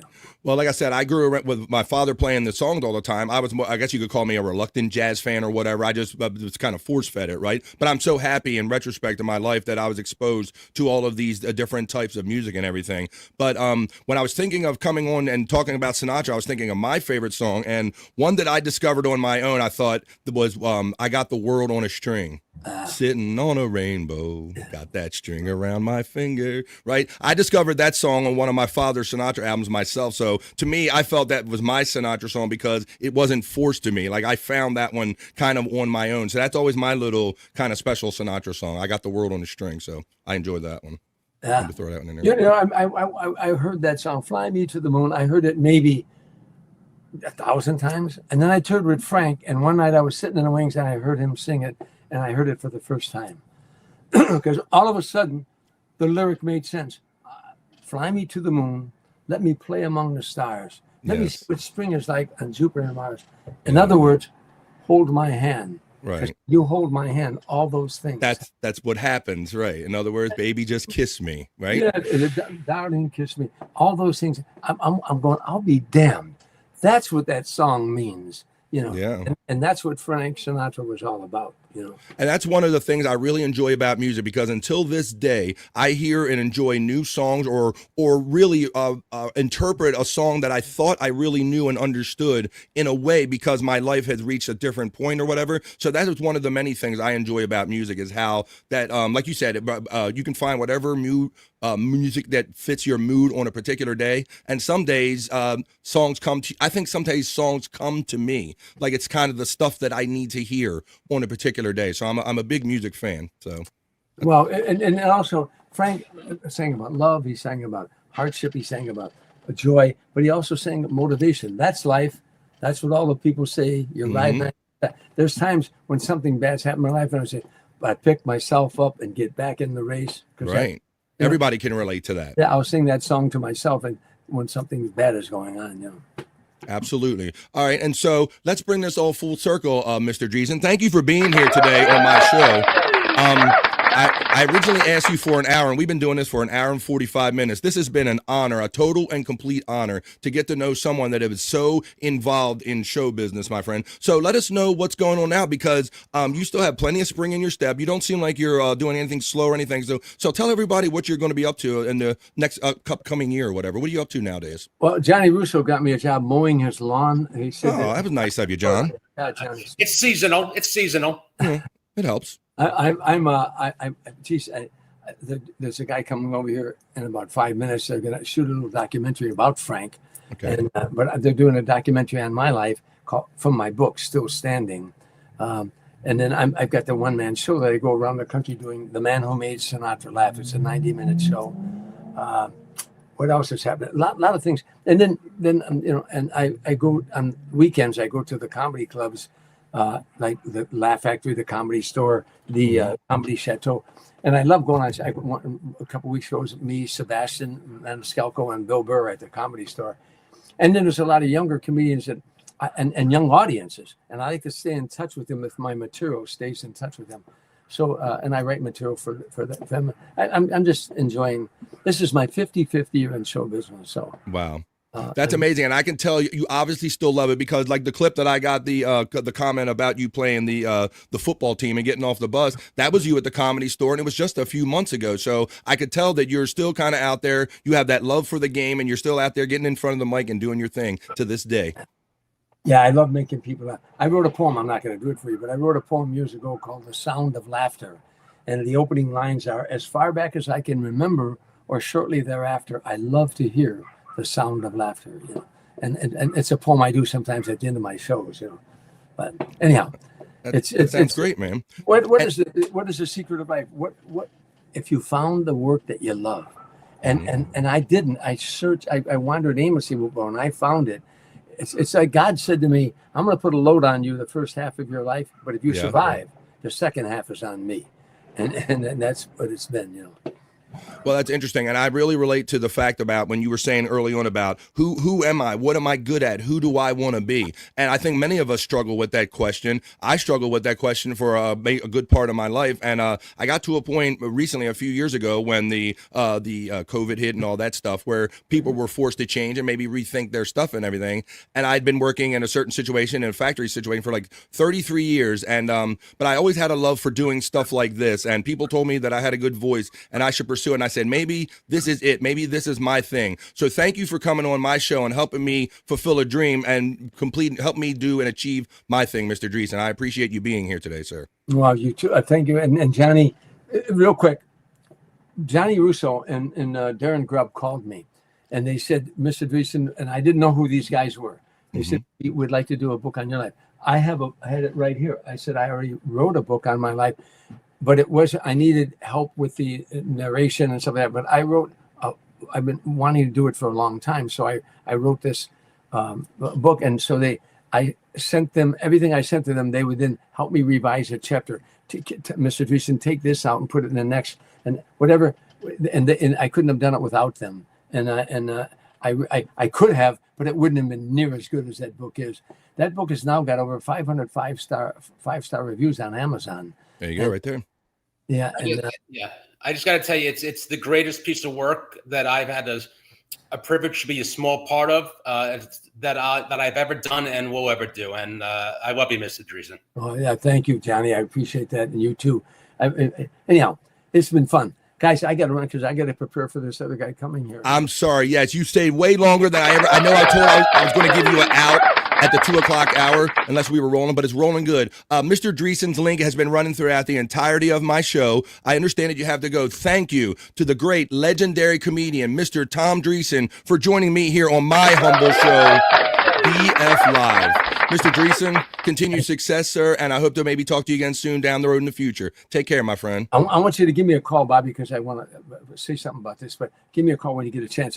Johnny has my cell number, so give me a call in a few minutes if you can. Okay, I got to run for now. It would be my honor. Thank you, Mr. Dreesen. Thank you, Tom Dreesen, for joining us today.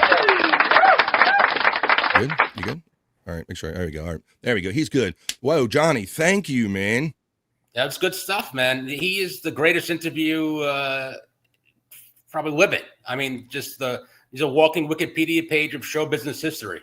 Thank you, my friend. And, this is kind of a newer venture for me. I've been doing it for a few years, a year or two or something like that. So I really enjoy reaching out and getting to, this is obviously one of the bigger stars that I've had on the show, number one. And number two, once again, Johnny, like with you or anybody else, didn't write down a question, my friend. I've seen Mr. Dreesen on the David Letterman show in the past many times. And so when you made this connection and said, hey, I think it'd be a good idea if you guys kind of did something together, I was like, damn right. So thank you, Johnny, for being like the bridge between us, man. Yeah, all you got to do with Tom and say, hi, Mr. Dreesen, how you doing? And just let him go for an hour and a half. You're right, and I know, and I learned that's a skill, right? When you have somebody that's really talking and really giving, you just kind of roll and let them do with that. So I knew for a man with his level of experience that he had to have like more stories, like I said, probably more than he's forgotten, He's probably forgotten more stories than many of us have in our lives, Johnny. Oh, absolutely. You could do it. You could do another 6-8 hours on, it's just such a great interview and never-ending knowledge. You're into that kind of old show business stuff. It's just, I don't know if there's anybody living really that he's kind of the last of the Mohicans, kind of, Yeah, like I said, when you put it all start putting it all together with the hanging out with the Rat Pack and all that, and then Frank Sinatra, and then Spaceballs, and then bro, I had no idea about the Tim Reed thing about what's his face, Venus Flytrap from WKRP. When I saw the name, I'm like, do you mean that Tom Dreesen? But I had no idea that they were a team or partners or anything, man. Yeah, and I think the woman that he was referring to that broke them up was Angela Reese. Was it Angela or Della Reese? What did he say? Della Reese. Yeah, Della Reese. Yeah, so it was quite famous in her day. Let me do this, Johnny. I was so engrossed in the interview, and I didn't want to interrupt the flow of it with super chats and stuff. But let me go through some of them right now. You got a minute to stick around, John? Yeah, go ahead, man. All right, man. Thanks, dude. Thanks for hooking us up, man, and making that connection between us, brother. I really appreciate this. Let me go through I want to thank MSIP, Mike's Shitty Internet Provider. Thank you for the $2. Mr. Dreesen, were you ever given an Edward pass? I'm sorry I didn't get to some of these when we were on the screen. I'm trying to see if I can pull them up again in the chat. I got to go way back. Trying to, let me see the branded ones or whatever. But let me see, I'll read the other one. Paul Mooney called Tim Reed Uncle Tom at the Pryor roast. Oh, probably. Yeah, that's probably true. Yeah, I don't think they like each other. That's why the Uncle Tom comment was so funny when he said he was in a room with a bunch of black guys, and then somebody walks in the room and says, "Hey, Uncle Tom," and then he turns around, he's the actual Uncle Tom. So I thought that was a funny story. Yeah. I want to thank the lovely DJ Electra for checking in. Thank you for the $5 super chat. What a great interview. Thank you both. Thank you, DJ Electra. I want to thank Psych Clyde, who's the reason I made contact with my friend Johnny Russo right here. Yes, Psych. He's killing it with these face swaps, man. Are you picking up on any of that? You seeing any of those? Absolutely. Every one. He's the best. He hasn't slowed down a bit. Thank you, Psych Clyde. Curious if you have any funny stories about Russo. I'm so sorry that I couldn't manage being distracted by the super chats and work it into the show. So I don't know. Johnny probably got plenty of stories he could tell you himself about. I don't think there's nothing that interaction wise between me or Tom Dreesen, but I put my dad on the phone with him, and my dad was literally just like hammered out of his mind, like literally, like I said, Foster Brooks. And I was so embarrassed. It was like the mixture of funny but embarrassment, and walking that line, I was like, oh, it was like 2:00 in the morning. Yeah. I knew Tom would still be up in Los Angeles. Uh-huh. So, and my dad was just like, did I talk to Tom Dreesen last night? The next morning, just hammered. So it was more embarrassment than ha. Yeah, and that's awesome. I mean, I'm sure he's played all the the Vegas casinos and everything. A lot of them, all the old buildings they're kind of slowly imploding them, and they're all those old buildings are going away. But I'm sure he played in the old kind of like when Vegas was Vegas kind of buildings. Oh yeah, back in the 70s, with Caesars and the Stardust and Tropicana, yeah, all those places. All those. Let me see. Make sure I got these again. Oh, Mike's Shitty Internet Provider says, BF, show Tom Dreesen the Hey Twin video. That's when Psych Clyde takes mine and Chris Abel's face and puts them on like other sexes and that whole thing. Right. I don't know. Let's see. Did you ever meet John Wayne Gacy in Illinois at the JC's? Psych Clyde said. I apologize. That's an interesting question. I do remember seeing all the JC signs up on the side of the road when I was a kid, like the JCs are taking care of this area or the JCs are in this area. I do remember seeing the JCs, but it wasn't really a thing by the time I got older. Yeah, me too. It wasn't a thing when I was growing up. Oh, the Terry Nee ad. Thank you, Terry Nee, for the $2 super chat, my friend. Terry Nee asked, "Did you ever meet Ernie Banks? Did he ever meet Ernie Banks? I don't know. I'm sure he did. Oh yeah, Tom was involved with the Cubs big time. He would sing, "Take Me Out to the Ball Game," the 7th inning. He knew Harry Carey very well. He was like a honorary bat boy a bunch of times, threw out a bunch of first pitches. I think he does it every year. I'm sure he knew Ernie Banks. Cool. There you go. Well, thank you, Terry Nee, for the $2. Psych Clyde checks in with the last super chat that I see for $5. You're awesome, man. You put this together. Two of my favorite people in the verse. Glad to call you both friends, BF and Russo. Great interview. Wow. Thank you, man. You guys are awesome. Thank you, man. I need some hockey bets tonight. So give me a good over/under on. He's just going to tell you Penguins all the time. That's all. He's going to say Penguins. He's going to tell you Penguins, Steelers. He's just going to give you Pittsburgh stuff all the time. You know that guy. He's going to do that. So you said you're working on another book? Yeah, got another book going now with Louis J. Gomez. I think he's already announced it, so I could go. He's got a. He's very well known in the comedy community. Yeah, he does Skank Fest, which is the biggest comedy festival, and got a bunch of podcasts. So yeah, this is going to be a good book. He's got a very, very interesting life story that we're working on right now. Yeah, you yeah, I lost my train of thought that quick. As soon as I thought I was hanging on to that train of thought, but something about the book you were working on. Let me see. Let's see what's say. We got Donkey Kongington checking, our friend checking in. I'll remind you once again, if you want to catch up on anything about Mr. Dreesen, find out links where you can get his book or see some of his clips or see what he's up to. Click on that link right there, tomdreesen.com. It's been running throughout the entirety of the show. Waver checks in and says, BF Live Bobby, just saying hi. Miss chatting. Yeah, working sucks. Sorry about that, Waver. Keep us in your ear. I'm sorry, you guys were like killing it with the chat. You guys are awesome. Let's see. Oh, let's see. My brother Rick checks in. I see at the bottom here at the thing. Make sure I got him. Man, you guys are awesome today. I can't even keep up with all these super chats. My brother Rick checks in and says, great interview. I've seen him in a Sinatra biography. Certainly you have, Rick. If my brother Rick, once again, he's my older brother, so I got it through by being around them, just by being around everybody. He got it from my father and mother, and I got it in kind. We all got that love kind of for Sinatra, whether we wanted it or not. We were all raised with it. What did you say? You said something last time about you were raised in New Jersey on Long Island, right? I think on Long Island, yeah. Right, yeah, on in Italian Long Island, you had a picture of, particularly with Italian Roman Catholics. Yeah. Particularly with grandmothers, they'd have a picture of Jesus, and right next to Jesus, they'd be a picture of Sinatra. Yeah, you said Jesus and Sinatra were like prerequisites where you grew up, right? You had to be down with both of them at least, right? Yeah.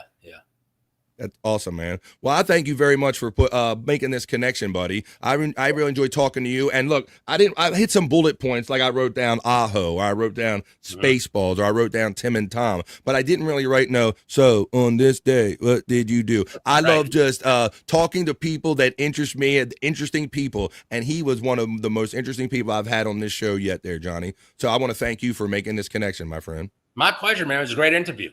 I appreciate it, but appreciate you reaching out. All right, well, it is 2:57 where I'm at right here on the East Coast of the United States. I hope that you've enjoyed this different version of BF Live today, and I don't really mind doing this at all. I like setting up the show the way I did because people want to see some news, check in and see how we're doing. But if I ever have an opportunity to get guests on, this is how I like to do it. I like to just throw the rest of the show out or whatever I was going to do and sit here and just talk to real people about real shit and have real fun. So thank you, Johnny Russo, for being here. Hey, you got any plugs you want to drop? Or one more. I remember the thing that my train of thought lost. When you were on my show last time, you alluded to the fact that you were giving clues that I thought it might have been Louis J. Gomez, because you were saying it was a guy with another podcast network, and I was narrowing it down. I thought it was Louis J. So I wanted to get that point in there.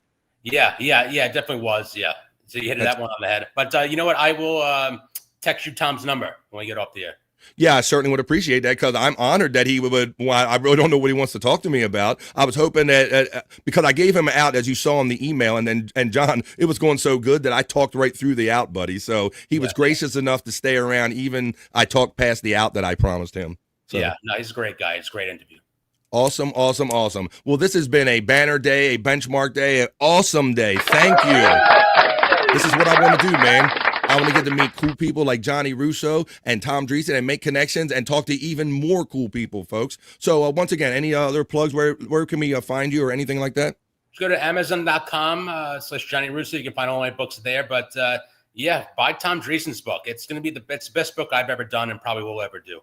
Hey, and if you don't get a little flavor, like we barely scratched a surface of that book. So if you liked even part of the stories that you heard on this interview today, you must get that book, because it has to be filled with just amazing, amazing stories. Thank you, Terry and E, for checking in today. Thank you, Chunk Squad, for saying this was an awesome professional interview. Thank you, Durkee Threads, for saying it was a great show. I only have you all to thank for that. Thank you all for giving me a place to come and present a great show. So we're going to pull this train into the station. So for my friend Johnny Russo, who was great to make this connection for us, and to all the chat family, and once again thank you to comedian Tom Dreesen, the one and only, a legend in his own right, Mr. Tom Dreesen. Thank you for joining me today on my humble show, BF Live. Have a great rest of your Thursday, folks.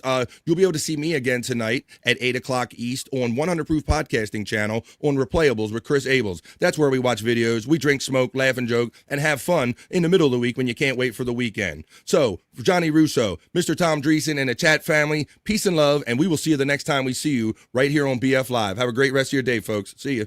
See ya. That's enough internet for me today. I am going to wash myself with holy water to get rid of all the stupidity I saw today.